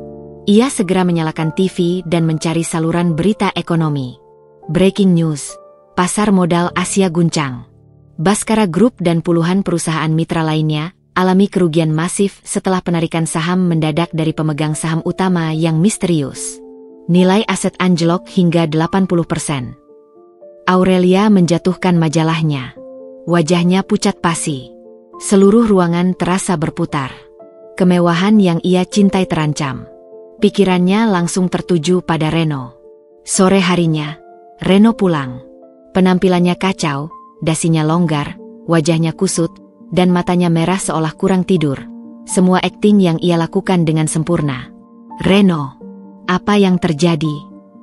Aurelia langsung menerjang suaminya, bukan untuk menghibur, melainkan menuntut penjelasan. Reno menjatuhkan dirinya di sofa, memijat pelipisnya. Aku sudah mencoba, Aurelia. Aku sudah berusaha menghubungi semua board of director, semua rekanan, tapi ini seperti hukuman yang tak terhindarkan. Hukuman apa? Siapa yang berani melakukan ini pada Baskara Group? Kita punya triliunan. Aurelia panik, suaranya sudah berubah menjadi jeritan. Kita tidak punya triliunan lagi, Aurelia. Kita punya hutang, Reno berkata dengan suara bergetar yang terdengar sangat meyakinkan. Ada kekuatan yang jauh lebih besar dari kita, yang sengaja menarik semua modalnya. Kami tidak tahu siapa dia, hanya namanya yang disebut samar-samar, pemegang saham Asia. Aurelia terhuyung.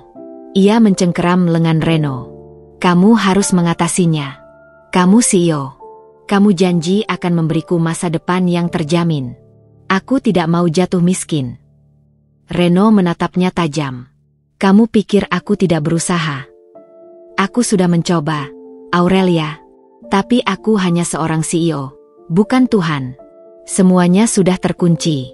Kita harus menjual aset, semua aset, untuk menutupi hutang ini agar aku tidak dipenjara. Mendengar kata penjara dan menjual aset, Aurelia merasakan dunia yang ia bangun roboh di depan matanya. Jual aset? Maksudmu, kamu akan menjual apartemen ini? Menjual mobil-mobil kita? Menjual perhiasanku? Aurelia berteriak histeris. Ia tidak menangisi Reno, Ia menangisi hartanya. Aku harus, Aurelia. Aku harus menyelamatkan diriku, jawab Reno. Matanya memancarkan keputusasaan yang mendalam. Ia berharap keputusasaan ini bisa melunakkan hati istrinya, tetapi ia salah. Tidak, aku tidak akan membiarkannya. Aku tidak akan hidup di rumah gubuk lagi. Kamu pembohong. Kamu bilang kamu kaya. Aurelia mulai menampar bahu Reno berkali-kali. Air mata mengalir. Tetapi itu adalah air mata frustrasi, bukan empati. Reno memegang tangan Aurelia. Matanya menunjukkan rasa sakit yang sebenarnya. Aku mencintaimu, Aurelia. Aku harap kamu bisa mendampingiku melewati masa sulit ini. Kita masih punya cinta, kan? Reno melemparkan umpan, ingin melihat reaksi istrinya. Aurelia menarik tangannya, menatap Reno dengan jijik. Cinta? Cinta adalah omong kosong di saat perutku kelaparan dan berlianku hilang. Aku menikahimu karena uangmu. Aku tidak mau miskin. Jika kamu tidak bisa mengatasinya, kamu tidak berguna. Kata-kata itu bagaikan pukulan telak di ulu hati Reno. Meskipun ia sudah tahu sifat Aurelia, mendengar kalimat itu secara langsung tetap melukai. Ia menunduk, memainkan peran suami yang gagal dan menyedihkan. Tiba-tiba, bel apartemen berdering. Reno membukanya. Seorang pria berpakaian rapi berdiri di sana, membawa map berisi dokumen. Tuan Reno Baskara? Saya dari Rumah Sakit Internasional Sanjaya. Kami hanya perlu tanda tangan Anda untuk konfirmasi transfer biaya perawatan Nyonya Rina. Aurelia, yang mendengar nama Nyonya Rina, mendekat. Siapa itu Nyonya Rina? Kenapa namanya ada di Rumah Sakit Internasional? Itu kan rumah sakit elit. Dia, Ibu Reno. Tapi jangan khawatir, Nona. Biaya semuanya sudah ditanggung lunas. Tanda tangan ini hanya formalitas, jawab pria itu sopan, menyerahkan dokumen. Aurelia merebut dokumen itu.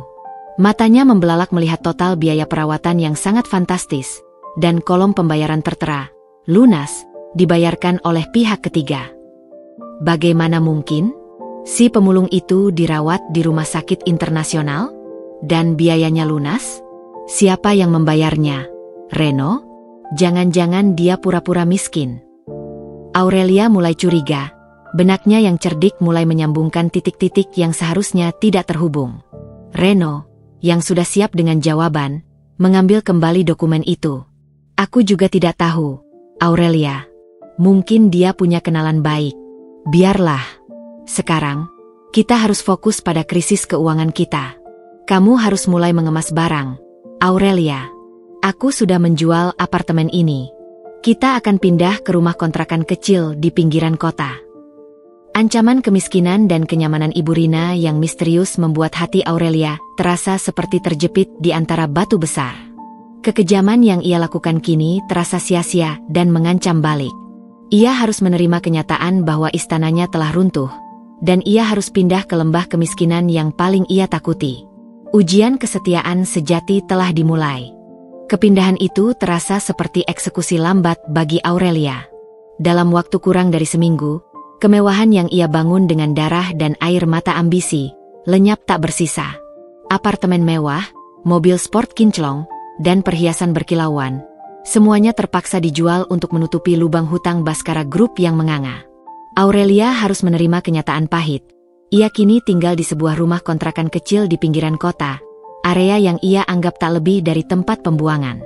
Rumah itu terasa sempit, pengap, dan jauh dari kata elegan. Jendela kayunya keropos, dan di sudut dapur ada bau apek yang tak bisa hilang.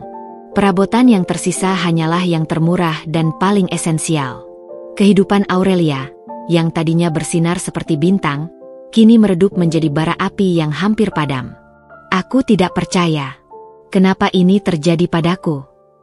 Kenapa kamu tidak bisa mengatasinya, Reno? Aurelia histeris, menampar Reno dengan punggung tangannya saat mereka baru selesai membongkar kardus terakhir.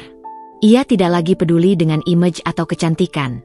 Wajahnya sembab, rambutnya berantakan. Reno membiarkan tamparan itu mendarat di pipinya. Ia memejamkan mata, menahan rasa sakit, bukan hanya fisik, tapi juga batin. Aku sudah berusaha, Aurelia, kita harus menerima ini. Kita harus bersabar. Setidaknya kita masih punya atap untuk berteduh. Reno terdengar lelah, sangat putus asa. Sebuah akting yang ia mainkan demi sandiwara ibunya. Bersabar? Aku tidak mau sabar. Aku bukan wanita sabar. Reno, aku menikahimu agar hidupku terjamin, bukan untuk kembali ke kehidupan miskin seperti ini. Aurelia berteriak. Air mata yang keluar kini adalah air mata penyesalan karena kesalahan memilih suami. Kalau begitu, kenapa kamu tidak tinggalkan aku saja, Aurelia? Tantang Reno, matanya memancarkan kesedihan yang tulus. Ini bukan lagi bagian dari akting. Ini adalah pertanyaannya yang sesungguhnya. Ia ingin melihat, apakah ada secuil cinta yang tersisa di balik kerakusan Aurelia. Aurelia terdiam. Ia menatap Reno. Ia bisa pergi, kembali ke rumah orang tuanya yang sederhana, atau mencari pria kaya lain. Tapi, Reno, pria ini, meskipun kini bangkrut, tidak pernah kasar padanya, selalu menuruti permintaannya, dan selalu berusaha keras. Pria ini, bagaimanapun keadaannya, adalah suaminya. Jika ia pergi, semua orang akan tahu ia hanya mengejar harta. Harga dirinya, yang ia jaga mati-matian, akan hancur. Aku tidak akan pergi, kata Aurelia. Suaranya sedikit lebih pelan, dipenuhi kebingungan. Aku masih istrimu. Aku tidak mau terlihat seperti wanita gampangan yang meninggalkan suami hanya karena bangkrut. Kata-kata itu lebih didorong oleh harga diri palsunya daripada cinta. Reno hanya bisa menghela napas. Terima kasih, bisiknya, sebuah ucapan yang tulus, walau ia tahu niat Aurelia tidak sepenuhnya murni. Kehidupan di rumah kontrakan kecil itu adalah siksaan nirwana bagi Aurelia. Ia, yang biasanya hanya menyentuh panci mahal untuk foto, kini harus memasak sendiri.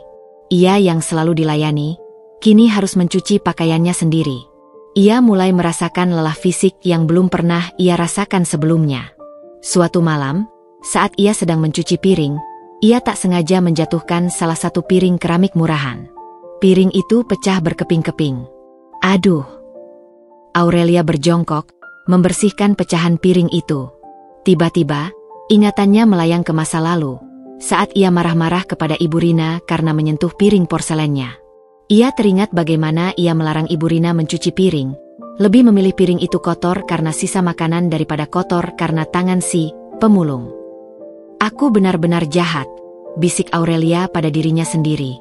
Rasa penyesalan yang samar-samar, yang selama ini tertahan oleh kesombongan, mulai merayap. Ia merasakan sakitnya bekerja keras, sakitnya hidup tanpa kenyamanan, dan sakitnya kehilangan harga diri. Saat Reno pulang malam itu, ia menemukan Aurelia duduk di dapur, memeluk lutut. Kenapa, Aurelia? Tanya Reno lembut. Aku hanya lelah, jawab Aurelia. Ia tidak menceritakan tentang piring pecah atau kenangannya tentang Ibu Rina. Aku tidak menyangka hidup ini sebegini sulitnya. Reno duduk di sampingnya, memeluk bahu Aurelia. Aku tahu.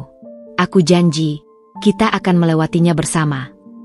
Malam-malam berikutnya, Aurelia mulai berubah sedikit demi sedikit. Ia masih sering marah, namun ia juga mulai melakukan pekerjaan rumah tanpa mengeluh berlebihan. Ia mulai melihat Reno yang tetap gigih mencari pekerjaan, meski statusnya sebagai mantan CEO kini tak lagi berharga. Kebaikan Reno yang tulus mulai mencairkan sedikit demi sedikit bongkahan es di hati Aurelia. Namun, ada satu hal yang terus menggerogoti pikiran Aurelia, misteri Ibu Rina. Suatu hari, saat Reno sedang keluar mencari pekerjaan, Aurelia membuka laci meja belajar Reno yang sudah usang. Ia menemukan sebuah salinan kwitansi rumah sakit. Kwitansi itu benar-benar mengonfirmasi bahwa Ibu Rina dirawat di Rumah Sakit Internasional Sanjaya dengan biaya yang fantastis, yang dilunasi oleh pihak ketiga. Rumah Sakit Internasional Sanjaya. Sanjaya, gumam Aurelia, membolak-balik dokumen itu.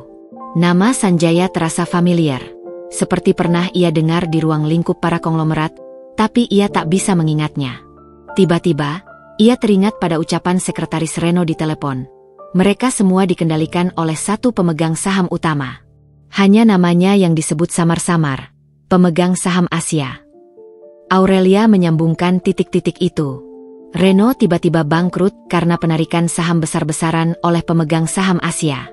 Ibu Rina, si pemulung, tiba-tiba sakit dan dirawat di rumah sakit elit dengan biaya lunas. Rumah sakit elit itu menyandang nama Sanjaya. Mustahil, bisik Aurelia. Rasa penasaran dan takut mulai merasuki hatinya.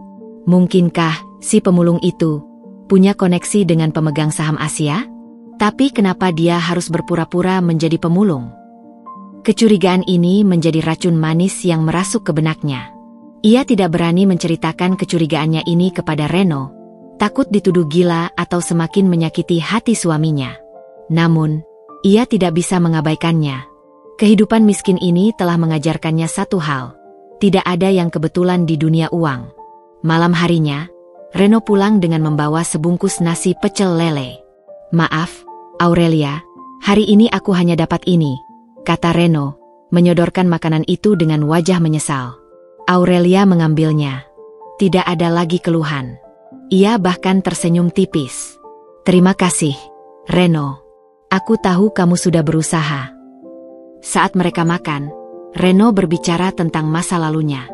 "Dulu, ibu pernah bilang padaku, harta itu seperti air laut. Semakin diminum, semakin haus kita. Kebahagiaan sejati ada pada ketenangan hati." Aurelia terdiam.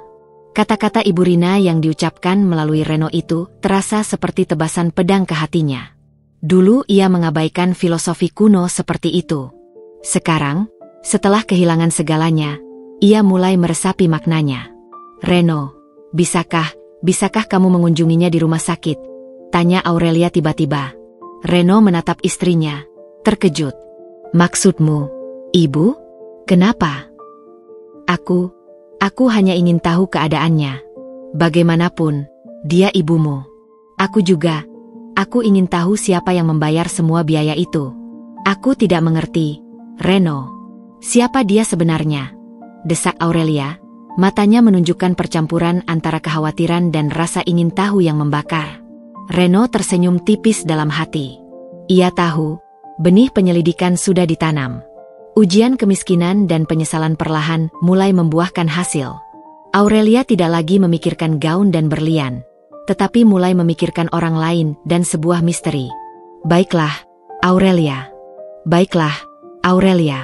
Aku akan coba mencarinya besok.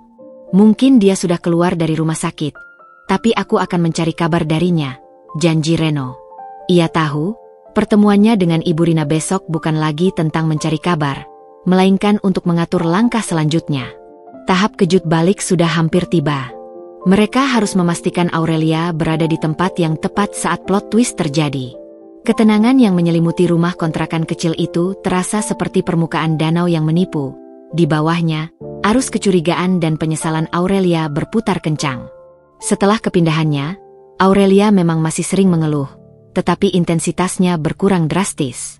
Ia mulai beradaptasi, belajar memasak dengan bahan seadanya, dan bahkan sesekali membantu Reno mencuci pakaian dengan tangan. Kehidupan keras ini, tak disangka, mulai mengikis lapisan emas kepalsuan di hatinya. Pagi itu, Reno bersiap untuk pergi. Bukan mencari pekerjaan seperti yang ia katakan pada Aurelia, melainkan untuk bertemu dengan ibunya guna merancang fase berikutnya. "Aku pergi dulu, Aurelia. Aku akan coba datangi kantor-kantor lama, siapa tahu ada lowongan kecil," kata Reno, wajahnya tampak lelah namun gigih. Aurelia menahan lengan suaminya. Tatapannya kini berbeda, ada kekhawatiran nyata, bukan tuntutan. "Hati-hati, Reno. Jangan memaksakan diri. Dan, bisakah kamu benar-benar mencari tahu tentang ibumu? Aku masih penasaran, siapa yang membayar biaya rumah sakit Sanjaya itu? Itu tidak masuk akal." Reno tersenyum lembut. Ia tahu, rasa ingin tahu Aurelia adalah pintu gerbang menuju kebenaran. "Aku akan coba, Aurelia. Aku juga penasaran." Reno pergi. Sepeninggal suaminya, Aurelia duduk termenung. Ia mengambil smartphone lamanya, yang tidak dijual, dan mulai mengetik kata kunci. Rumah sakit Sanjaya, pemegang saham Asia, Rina Sanjaya. Ia mencari hubungan di antara nama-nama yang ia temukan. Internet menyajikan fakta yang mengejutkan. Ia menemukan artikel lama tentang Yayasan Amal Sanjaya, sebuah yayasan rahasia yang didirikan oleh seorang wanita pengusaha yang sangat tertutup, yang dikenal sebagai salah satu pemilik saham terbesar di berbagai sektor di Asia. Nama pendiri yayasan itu, Rina Sanjaya. Rina Sanjaya? Mungkinkah? Bisik Aurelia, tangannya gemetar. Nama Ibu Reno adalah Rina. Rumah sakitnya bernama Sanjaya. Ini terlalu banyak kebetulan untuk diabaikan. Namun, foto yang ia temukan di artikel itu hanyalah siluet atau foto wanita dari kejauhan. Wajahnya tidak jelas, tetapi aura kekuasaannya terasa begitu besar. Jauh dari sosok lusuh yang ia lempari bubur basi. Aurelia bangkit, berjalan mondar-mandir di ruang sempit itu. Jika pemulung itu benar-benar Rina Sanjaya, lalu kenapa? Kenapa harus berpura-pura miskin dan membiarkan dirinya dihina sedemikian rupa? Kenapa Reno, anak dari wanita sekuat itu, harus berpura-pura bangkrut? Pertanyaan-pertanyaan ini menusuk benaknya. Sementara itu, Reno bertemu dengan ibunya, Ibu Rina, di tempat rahasia. Aurelia sudah mulai curiga. Bu, dia mencari tahu tentang nama Sanjaya, lapor Reno. Ibu Rina, yang sedang menyesap teh mahal, tersenyum puas. Bagus. Benih sudah tumbuh. Rasa penasaran itu, nak, adalah alat pembersih hati yang efektif. Semakin dia curiga, semakin dia akan mencari dan merenungkan perbuatannya. Lalu, apa langkah kita selanjutnya, Bu? Aku tidak tahan berakting miskin lebih lama lagi, keluh Reno. Kita sudah mencapai puncak, Reno. Sekarang saatnya mencabut tirai ilusi. Kita akan kirimkan undangan. Undangan yang akan menjadi petunjuk terakhir, sekaligus panggung untuk plot twist besar kita, ujar Ibu Rina, matanya bersinar. Ibu Rina menyerahkan sebuah amplop bludru berwarna biru tua, disegel dengan lilin emas. Amplop itu tampak begitu mewah, begitu asing di tengah kehidupan sederhana Reno. Ini adalah undangan peresmian Yayasan Kemanusiaan Rina Sanjaya. Acaranya 3 hari lagi. Pastikan Aurelia hadir, Reno. Katakan padanya bahwa ini adalah acara bergengsi, dan kamu mendapatkannya melalui koneksi lamamu. Aku ingin dia datang dengan sisa kemewahan yang ia miliki, perintah Ibu Rina. Tapi Bu, kami tidak punya pakaian mewah lagi. Semua sudah dijual, Reno mengingatkan. Ibu Rina tersenyum misterius. Tentu saja. Tapi seorang menantu pemilik saham terbesar se-Asia tidak boleh terlihat menyedihkan. Bukan harta yang penting, tapi kehormatan. Hubungi Pak Herman. Dia akan menyiapkan gaun baru dan perhiasan pinjaman untuk Aurelia. Dengan satu syarat, Aurelia tidak boleh tahu ini dari ibu. Reno pulang sore itu, ia pura-pura lelah setelah seharian mencari pekerjaan. Aurelia segera menghampirinya dengan senyum yang lebih tulus dari sebelumnya, menyodorkan segelas air hangat. Aku sudah siapkan makan malam, Reno. Jangan khawatir, hanya nasi goreng sederhana, kata Aurelia. Reno meminum air itu. Ia melihat perubahan pada Aurelia. Kepadaannya tak lagi didominasi oleh kekejaman, melainkan kelelahan dan sedikit kelembutan. Terima kasih, Aurelia. Kamu baik sekali, ujar Reno tulus. Saat mereka makan, Reno mengeluarkan amplop bludru dari tasnya. Ia meletakkannya di atas meja, membuat suara tut yang memecah keheningan. Apa ini, Reno? Undangan pernikahan lagi? Tanya Aurelia. Bukan. Ini dari sebuah yayasan besar. Dewan tertinggi pemegang saham Asia, Reno berkata, menekankan setiap kata. Aku diundang sebagai salah satu mitra lama yang perlu mendapat dukungan. Mereka akan meresmikan sebuah yayasan amal baru dan mengadakan acara gala dinner. Aurelia langsung merebut amplop itu. Matanya membelalak. Dewan tertinggi pemegang saham Asia. Reno, ini acara yang sangat besar. Hanya konglomerat papan atas yang diundang. Ia membuka segel lilin emas itu. Di dalamnya tertulis, Anda diundang dalam acara peresmian Yayasan Kemanusiaan Rina Sanjaya.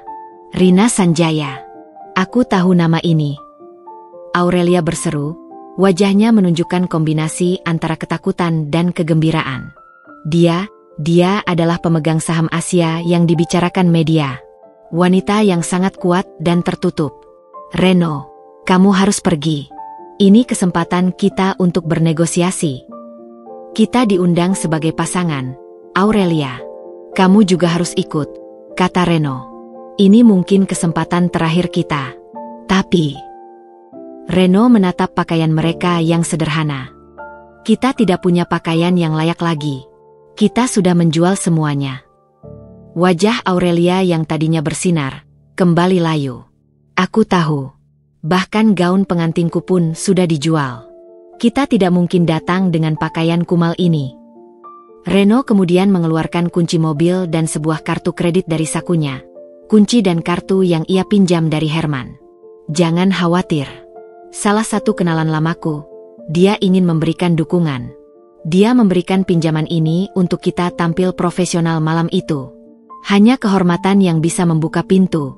Aurelia, kamu harus membeli gaun terbaik. Aku sudah hubungi salon langgananmu juga, ujar Reno. Ia tidak berbohong. Baginya, kehormatan ibunya jauh lebih berharga daripada kekayaan apapun. Mata Aurelia kembali berkaca-kaca. Kali ini bukan karena amarah, melainkan sentuhan kebaikan di tengah kesulitan. Ia menatap Reno, merasa sedikit bersalah. Reno, kamu lakukan saja, Aurelia. Ini demi masa depan kita. Reno memotong, menghindari tatapan Aurelia. Aurelia memeluk Reno, pelukan yang terasa lebih hangat dari biasanya. Aku janji, Reno. Aku tidak akan mengecewakanmu lagi. Aku akan bersikap sebaik mungkin di acara itu. Kita harus memanfaatkan kesempatan ini. Namun, di dalam hati Aurelia, ada firasat kuat yang mencengkeram. Rina Sanjaya. Rina, si pemulung. Hubungan kedua nama ini adalah benang merah yang nyaris putus, dan ia harus menariknya sekuat tenaga di acara itu. Ia harus mendapatkan jawaban. Ia harus tahu, siapakah wanita yang ia lempari makanan basi itu sebenarnya. 3 hari terasa seperti detak jantung yang melambat bagi Aurelia. Sepanjang waktu itu, ia hidup dalam pusaran kecurigaan, rasa takut, dan harapan palsu. Ia menghabiskan waktu dengan kartu pinjaman dari kenalan Reno, membeli gaun malam terbaru dan perhiasan yang dipinjam dari butik kelas atas. Di balik kemilau yang kembali ia kenakan, hatinya berdebar tak karuan, dihantui oleh bayangan Rina Sanjaya. Malam peresmian yayasan itu tiba. Aula Grand Ballroom tampak seperti pendaran bintang di bumi, dipenuhi tokoh-tokoh paling berpengaruh di Asia. Aurelia, dalam balutan gaun hijau zamrud yang mencolok dan perhiasan berlian pinjaman, berusaha keras menampilkan senyum percaya diri. Namun, matanya tak henti menyapu setiap sudut ruangan, mencari petunjuk, mencari jawaban. Kamu terlihat luar biasa, Aurelia. Kita harus fokus. Ya, ini kesempatan kita untuk berbicara dengan para petinggi, bisik Reno, yang juga tampak gagah dalam setelan tuxedo yang dipinjamkan oleh Pak Herman. Aku tahu, Reno. Tapi, aku merasa ada yang aneh. Aurelia berbisik balik, suaranya tegang. Ia menarik napas. Di mana pemegang saham Asia itu? Di mana Rina Sanjaya? Kenapa dia tidak terlihat? Sabarlah, Aurelia. Dia pasti akan muncul. Dia adalah tamu kehormatan utama, jawab Reno. Ia menggenggam tangan Aurelia erat, menyalurkan ketenangan palsu. Sebenarnya, jantung Reno juga berdetak kencang, menantikan ledakan kebenaran yang akan mengubah segalanya. Saat mereka berjalan menuju lounge VIP, Aurelia terhenti di depan sebuah papan informasi digital berukuran raksasa.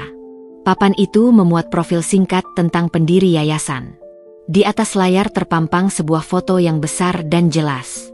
Foto seorang wanita yang tersenyum hangat, dengan aura lembut namun tegas. Di bawahnya, tertulis tebal, Nyonya Rina Sanjaya, pendiri yayasan dan pemimpin Dewan Global Sanjaya Group. Aurelia membeku di tempatnya. Kepalanya seolah terhantam palu godam tak terlihat. Wajah itu. Ia mencoba membandingkan foto yang anggun dan berwibawa itu dengan memori yang paling ia benci. Wanita lusuh, rambut acak-acakan, tubuh terhuyung, dan bubur basi yang menetes dari wajahnya. Reno. Aurelia mencengkeram lengan suaminya. Kukunya nyaris menusuk kulit Reno. Lihat. Itu. Wajahnya sangat mirip dengan. Dengan siapa, Aurelia? Tanya Reno, berpura-pura bingung. Aurelia tidak bisa menyelesaikan kalimatnya.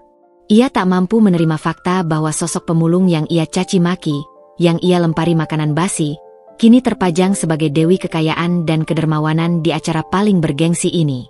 Tiba-tiba, lampu utama aula meredup. Semua mata tertuju ke panggung utama. Suara MC menggema di seluruh ruangan, penuh penghormatan. Para hadirin yang terhormat, marilah kita sambut dengan tepukan yang meriah. Sosok yang merupakan pemilik saham terbesar di berbagai sektor industri di Asia, pendiri yayasan ini, dan wanita yang memiliki visi kemanusiaan yang tak terhingga. Yang terhormat, Nyonya Rina Sanjaya. Semua orang berdiri dan bertepuk tangan riuh. Jantung Aurelia terasa seperti gamelan yang ditabuh tanpa irama. Ia menoleh ke arah pintu masuk utama. Sebuah sosok wanita anggun berjalan masuk. Gaun malamnya hitam pekat, dihiasi kalung berlian yang harganya tak terbayangkan. Ekspresinya tenang, berwibawa, dan memancarkan kehangatan yang mendamaikan. Ia berjalan perlahan, matanya menyapu kerumunan dengan senyum tipis. Itu dia, Ibu Rina. Tidak ada lagi rambut acak-acakan. Tidak ada lagi pakaian lusuh. Tidak ada lagi sandal jepit. Hanya keanggunan, otoritas, dan kekuatan yang nyata, yang membuat seluruh ruangan seolah tunduk padanya. Aurelia tersentak, tubuhnya seketika lemas. Kaki dan tangannya terasa dingin, nyaris mati rasa. Semua kecurigaannya, semua tebakannya, kini meledak di depan matanya. Reno. Aurelia hanya bisa berbisik, suaranya tercekat. Itu, ibumu. Tapi, bagaimana mungkin? Reno menatapnya, matanya yang sedih kini mengandung rasa kecewa yang mendalam. Ya, Aurelia. Dia ibuku, Rina Sanjaya. Di atas panggung, Ibu Rina Sanjaya mengambil mikrofon.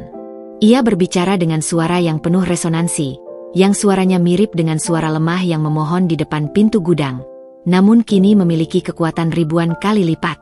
Selamat datang, semuanya. Suara Ibu Rina bergema di aula. Ia tersenyum hangat, namun matanya yang tajam mencari sepasang mata di antara kerumunan, mata yang kini dipenuhi kengerian dan penyesalan. Ibu Rina menatap lurus ke arah Aurelia. Dan secara khusus, lanjut Ibu Rina, suaranya sedikit meninggi, saya ingin menyambut menantu saya, Aurelia. Seluruh ruangan seketika hening. Ratusan pasang mata, yang tadinya menatap kagum pada Ibu Rina, kini beralih menatap Aurelia. Aurelia merasa telanjang. Semua kebohongan dan kekejamannya kini terekspos di bawah sorotan lampu sorot yang terang benderang. Ibu Rina turun dari panggung, langkahnya pasti. Ia berjalan perlahan, membelah kerumunan, menuju satu-satunya orang yang kini ingin melarikan diri dari hadapannya.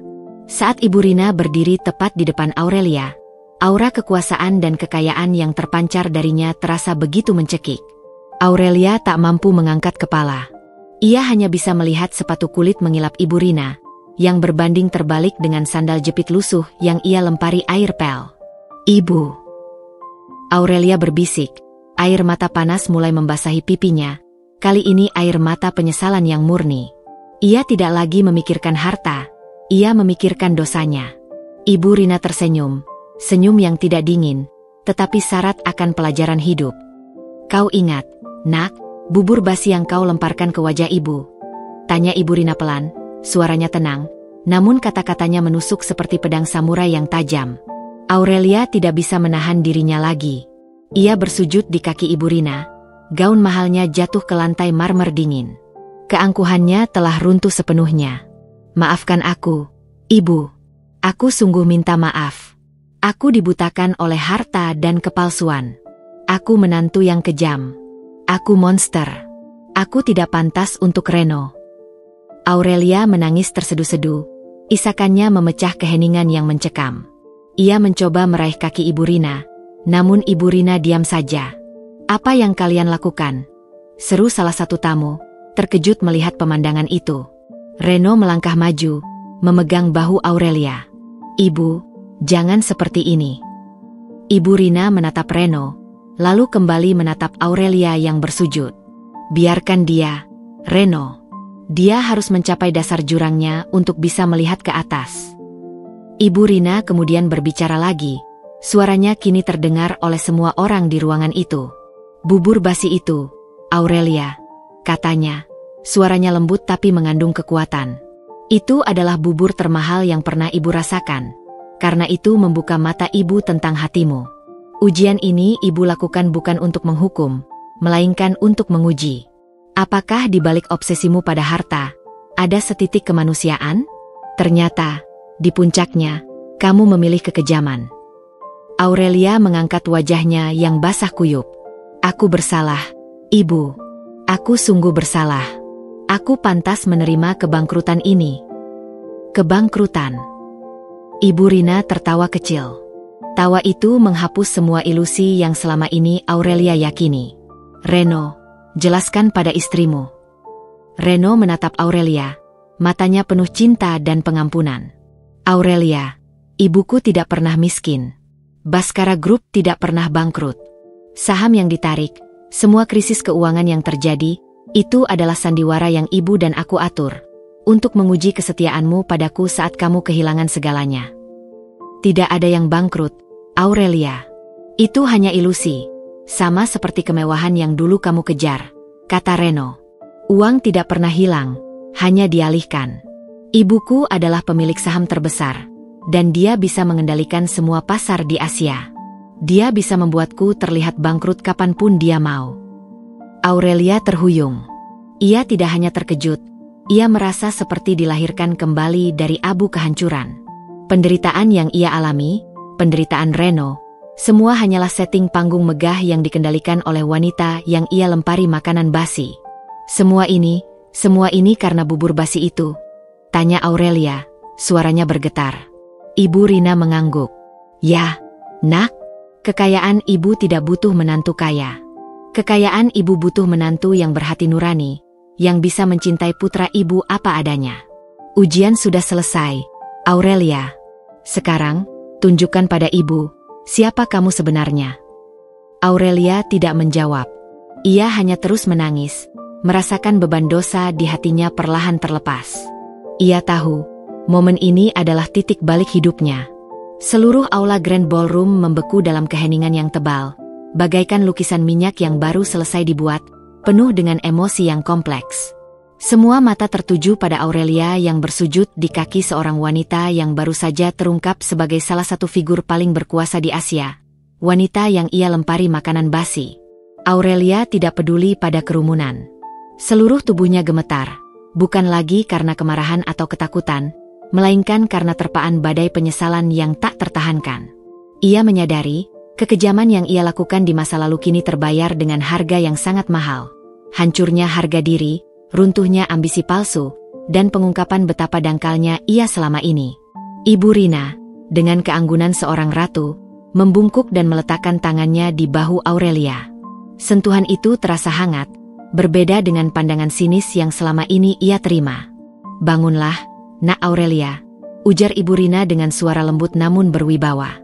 Ibu tidak ingin kamu bersujud di kaki ibu.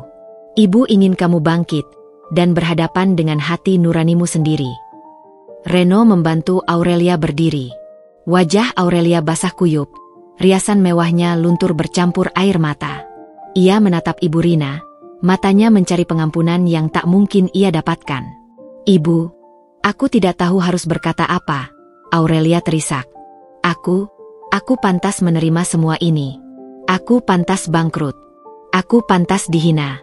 Aku telah melakukan hal yang sangat keji pada ibu. Melempar makanan basi ke wajah ibu, itu adalah kejahatan yang tak termaafkan. Ibu Rina tersenyum getir. Perlakuanmu pada ibu, itu adalah cermin buram dari hatimu, nak. Ibu tahu, kamu hanya korban dari obsesi pada kemewahan. Ibu tidak menarik saham untuk menghukum Reno, atau menghukum kekayaanmu. Ibu melakukannya untuk menguji, apakah kamu bisa mencintai Reno saat ia bukan siapa-siapa. Dan aku gagal, Bu.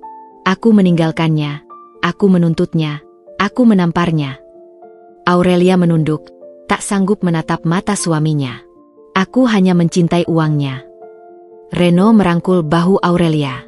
Aku tahu itu, Aurelia. Tapi saat kita di rumah kontrakan, aku melihat sedikit perubahan di hatimu. Kamu tidak meninggalkanku, meskipun kamu sangat menderita. Kamu mulai memasak, kamu mulai khawatir padaku. Itu adalah secercah cahaya yang ibu dan aku cari. Ibu Rina mengangguk setuju. Ya, nak, selama berhari-hari ibu di rumah sakit, yang sebenarnya hanya untuk memantau keadaan, ibu terus melihat rekaman kamera tersembunyi. Ibu melihatmu berubah. Saat kamu mulai peduli pada Reno, saat kamu mulai khawatir mencari tahu tentang ibu, disitulah ibu melihat Aurelia yang sesungguhnya. Tapi, Bu, kenapa harus berpura-pura menjadi pemulung? Tanya Aurelia, suaranya kini lebih tenang, dipenuhi rasa penasaran yang mendalam. Kenapa tidak bilang saja yang sebenarnya? Ibu Rina menarik napas dalam.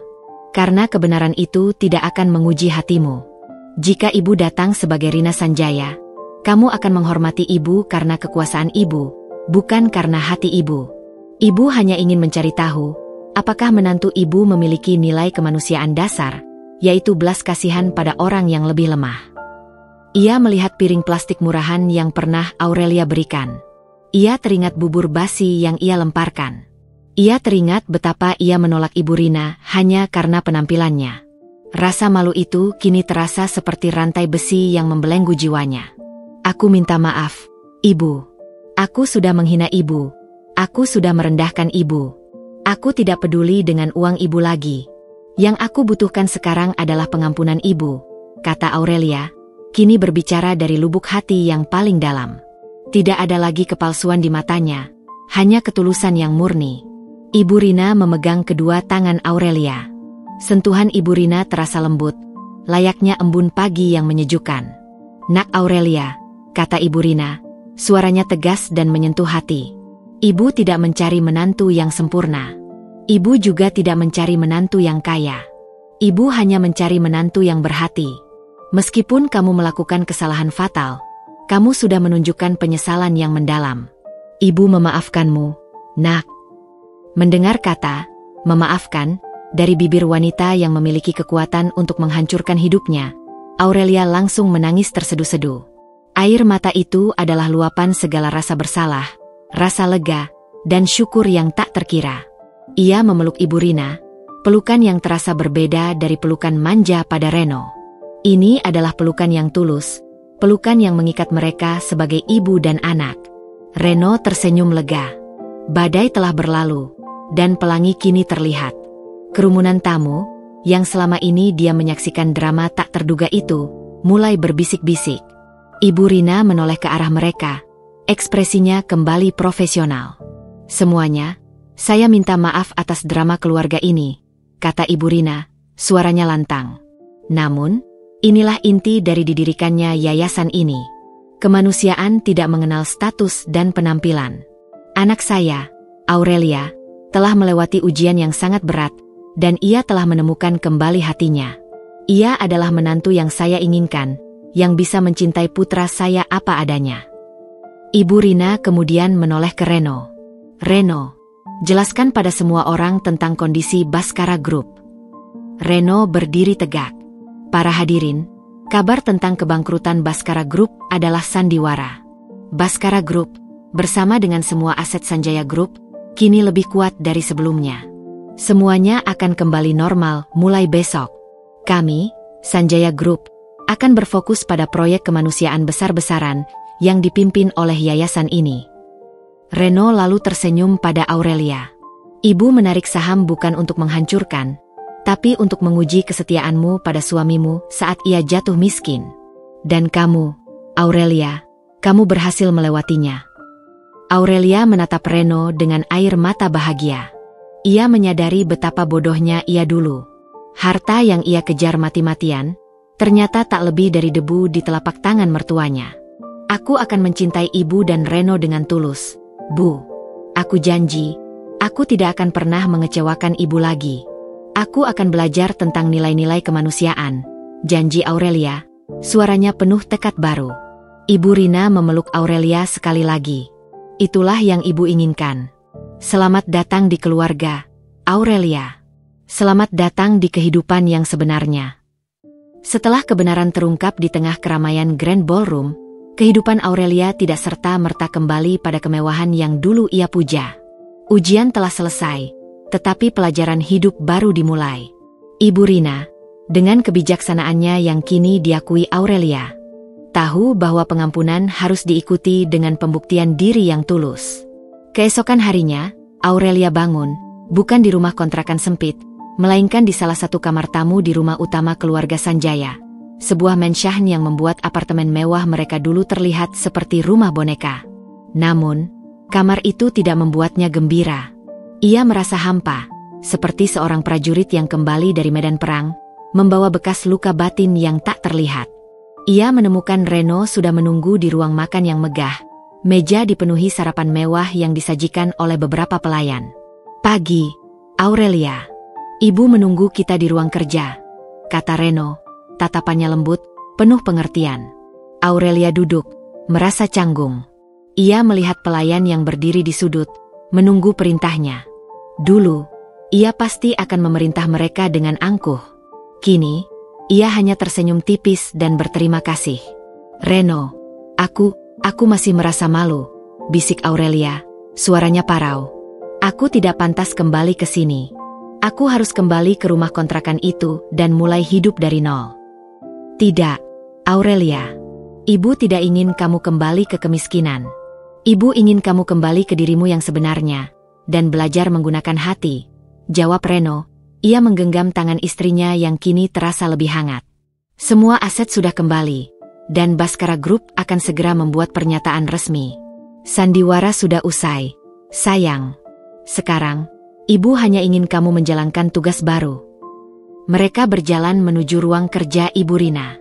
Ruangan itu terasa seperti pusat kendali dunia. Dindingnya dihiasi peta besar dan monitor-monitor yang menampilkan data keuangan global. Ibu Rina duduk di meja mahoni, tampak serius membaca beberapa dokumen. "Masuklah, Nak," sambut Ibu Rina tanpa mendongak. Nadanya kembali formal seperti seorang atasan, bukan seorang ibu. Aurelia dan Reno duduk. Ibu Rina meletakkan pulpennya dan menatap lurus ke mata Aurelia. "Aurelia, ibu sudah memaafkanmu. Tapi pengampunan ibu datang dengan tanggung jawab besar.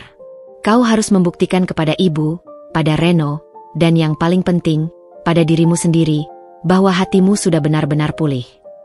"Aku siap, Bu. Apapun yang ibu perintahkan," jawab Aurelia. Nadanya tulus, tidak ada paksaan. "Bagus. Mulai hari ini, kamu tidak boleh lagi memegang kartu kredit tanpa batas atau membeli barang mewah. Semua asetmu akan ibu bekukan selama 1 tahun, kata Ibu Rina, kata-katanya setajam pisau bedah. "Reno akan memberimu tunjangan bulanan yang cukup, setara dengan gaji manajer menengah. Cukup untuk kebutuhan sehari-hari, bukan kemewahan."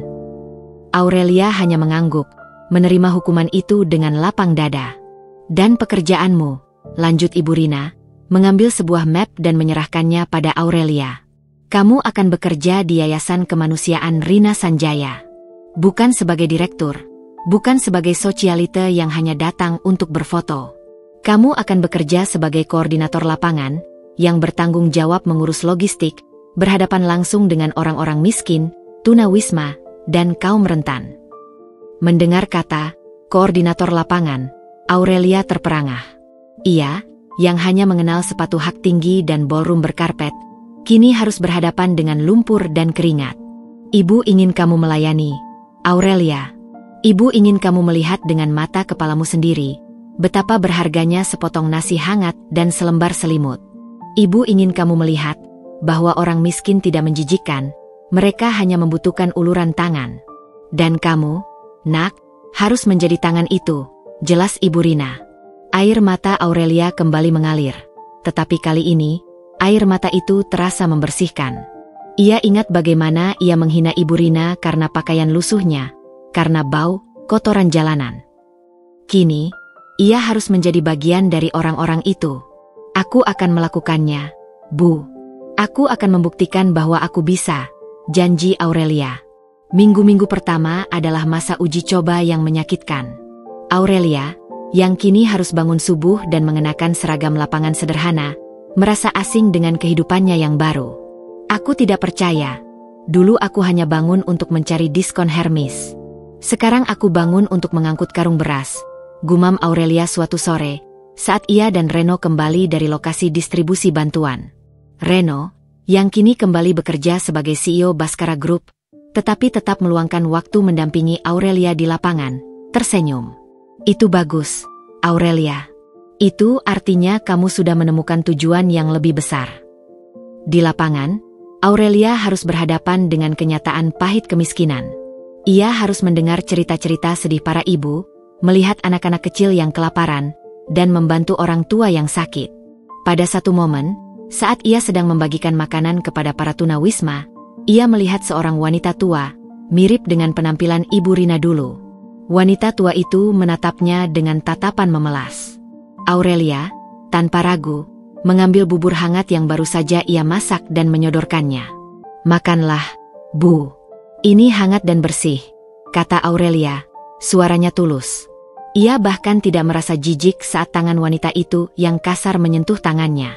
Wanita tua itu tersenyum. "Terima kasih, Nak. Kamu baik sekali." Saat itu, Aurelia merasakan sensasi kebahagiaan yang belum pernah ia rasakan ketika membeli berlian termahal sekalipun. Bubur hangat itu, bagi wanita itu, adalah harta yang tak ternilai. Dan bagi Aurelia, kebaikan kecil itu adalah penebusan dosa yang besar. Seiring berjalannya waktu, perubahan pada Aurelia tidak hanya terlihat dari pakaiannya yang sederhana, tetapi juga dari cara ia berbicara. Ia menjadi lebih sabar, lebih empatik, dan yang paling penting, ia benar-benar mencintai pekerjaannya. Reno, yang melihat transformasi ini, merasa bangga. Suatu malam, saat mereka berada di rumah mewah itu, duduk di sofa yang dulu ia benci karena terlalu besar, Aurelia bercerita tentang kegiatannya hari itu. "Tadi ada seorang anak kecil yang sakit, Reno. Aku membawanya ke klinik yayasan. Dia memelukku erat-erat. Pelukan itu, rasanya jauh lebih berharga daripada pelukan manja yang dulu aku berikan padamu," kata Aurelia, matanya berbinar. Reno memeluknya, pelukan yang kini terasa utuh, tanpa ilusi harta. "Aku senang kamu menemukan kebahagiaanmu, Aurelia. Kamu sudah berhasil.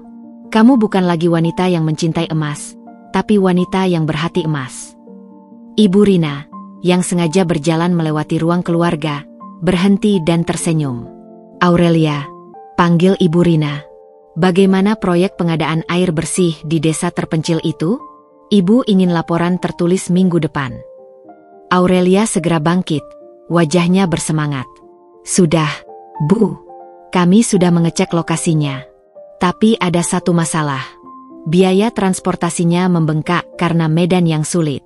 Aku sudah meminta timku untuk mencari solusi yang lebih efisien, mungkin melalui jalur sungai." Ibu Rina mengangguk, puas. Ia melihat menantunya kini bukan lagi bayangan kepalsuan, melainkan seorang wanita cerdas yang mampu menyelesaikan masalah dengan hati. "Bagus. Ingatlah, Nak, harta terbesar Sanjaya Group bukan pada sahamnya, melainkan pada hati nurani yang kita gunakan untuk mengelolanya," ujar Ibu Rina, menatap Aurelia dengan bangga. Tahun pengujian belum usai, namun Aurelia tahu ia sudah memenangkan tantangan terbesar dalam hidupnya, menaklukkan egonya sendiri. Ia siap untuk menatap, bukan sebagai istri CEO, melainkan sebagai wanita yang berhati emas. 1 tahun telah berlalu, secepat angin sepau-sepau yang menyentuh jendela. Aurelia telah melalui masa percobaan yang Ibu Rina tetapkan, dan setiap harinya adalah sebuah pelajaran yang berharga. Ia tidak lagi peduli pada gaun mahal atau pesta mewah. Waktu dan tenaganya kini tercurah pada yayasan kemanusiaan, dan keringat yang membasahi keningnya terasa jauh lebih bermakna daripada parfum termahal sekalipun. Pagi itu, Aurelia berdiri di depan cermin, bukan untuk mematut gaun, melainkan untuk melihat baret yang ia kenakan sebagai koordinator lapangan. Wajahnya terlihat lebih matang, kulitnya sedikit menghitam karena sering terpapar matahari, namun matanya memancarkan kedamaian yang belum pernah ada sebelumnya. Ia telah menemukan kecantikan yang sejati, kecantikan dari dalam. "Sudah siap, Bu Koordinator," goda Reno, masuk ke kamar dengan senyum lebar. Ia mencium kening istrinya, pelukan yang dulu terasa dingin dan formal kini penuh kehangatan. "Tentu saja, Pak CEO. Kita harus cepat. Tim kita sudah menunggu di lokasi bencana," jawab Aurelia, Ia mencubit pipi Reno dengan gemas. Hubungan mereka telah berubah total. Tidak ada lagi tuntutan, hanya dukungan dan cinta sejati. Mereka turun ke ruang makan. Ibu Rina sudah duduk di sana, menyambut mereka dengan senyum yang tulus. "Duduklah, Nak. Hari ini ibu ada kabar penting," kata Ibu Rina. Nadanya tenang namun ada aura misteri. Setelah sarapan usai, Ibu Rina meminta Reno dan Aurelia duduk di ruang kerja yang dulu terasa begitu mengintimidasi. Ruangan itu kini terasa lebih akrab bagi Aurelia. "Aurelia," Ibu Rina memulai, menatap lurus ke matanya. "Masa percobaanmu telah usai. 1 tahun. Dan ibu harus mengakui, kau telah melampaui semua harapan ibu. Kau tidak hanya bekerja, kau telah berkorban dengan hati." Ibu Rina mengambil sebuah map dari laci dan menyodorkannya pada Aurelia. "Ini," kata Ibu Rina. "Semua aset pribadimu sudah ibu kembalikan. Kartu kredit, properti, dan tabunganmu. Semuanya. Tidak ada lagi pembekuan." Aurelia menerima map itu. Ia melihat isinya. Data rekening, sertifikat rumah, dan kartu-kartu black card yang dulu ia puja. Anehnya, kini semua itu terasa biasa saja. Ia mengembalikannya ke meja. "Aku tidak butuh ini, Bu," kata Aurelia lembut. Reno dan Ibu Rina terkejut. "Aku tidak butuh kartu-kartu ini untuk bahagia. Aku sudah menemukan kebahagiaanku di lapangan, membantu orang-orang di yayasan. Tolong, Bu, biarkan aset-aset ini tetap di tangan Ibu. Aku ingin hidup dari gaji tunjangan yang Reno berikan, dan aku ingin terus bekerja sebagai koordinator lapangan," jelas Aurelia, matanya menunjukkan ketulusan yang tak tergoyahkan. Ibu Rina terdiam, menatap menantunya dengan mata berkaca-kaca. Ia melihat Aurelia yang sebenarnya, bukan lagi wanita yang ia temui di Grand Ballroom setahun lalu. "Kau benar-benar sudah berubah, Nak," bisik Ibu Rina. "Haru. Aku belajar dari ibu," jawab Aurelia, tersenyum. "Dulu, aku melihat ibu sebagai pemulung yang menjijikan. Sekarang, aku melihat ibu sebagai wanita paling bijaksana dan kuat, yang mengajarkan padaku bahwa harta terbesar adalah martabat dan kemanusiaan." Reno meraih tangan Aurelia dan menciumnya. "Aku bangga padamu, sayang." Ibu Rina tersenyum lebar. "Baiklah, Aurelia. Ibu akan menghormati keputusanmu. Semua aset itu akan ibu alihkan atas namamu, namun ibu yang akan mengelolanya untuk dana abadi yayasan. Dengan begitu, kamu tetap bertanggung jawab, tetapi tidak tergoda untuk menggunakannya." Aurelia mengangguk setuju. "Itu ide yang sangat bagus, Bu. Dan ada satu hal lagi." Ibu Rina mengambil satu amplop terakhir, yang terlihat formal dan resmi. "Reno, kamu harus membacakan ini." Reno mengambil amplop itu. Ia membukanya, dan matanya melebar saat membaca isinya. "Ibu, ini." Reno menatap ibunya, air mata kebahagiaan mulai membayang. "Baca, Nak," desak Ibu Rina, tersenyum penuh arti. Reno berdeham, lalu membaca dengan suara lantang. "Kepada Aurelia Pradipta Baskara, mengingat dedikasi, integritas, dan transformasi karakter yang luar biasa selama 1 tahun terakhir, terhitung hari ini, Anda ditunjuk secara resmi sebagai Presiden Direktur Yayasan Kemanusiaan Rina Sanjaya. Anda akan memimpin semua program kemanusiaan di Asia, dan melapor langsung kepada Dewan Global Sanjaya Group." Aurelia menatap Reno, lalu ke Ibu Rina. Ia terkejut, mulutnya terbuka, tidak percaya dengan apa yang baru saja ia dengar. "Presiden Direktur? Bu, aku hanya lulusan bisnis biasa. Aku tidak tahu apa-apa soal memimpin yayasan sebesar ini." Aurelia panik, kerendahan hatinya kini berbicara. "Kamu salah, Nak," sanggah Ibu Rina. "Kamu tahu persis apa yang dibutuhkan. Kamu telah mencicipi kemiskinan dan mencicipi kekayaan.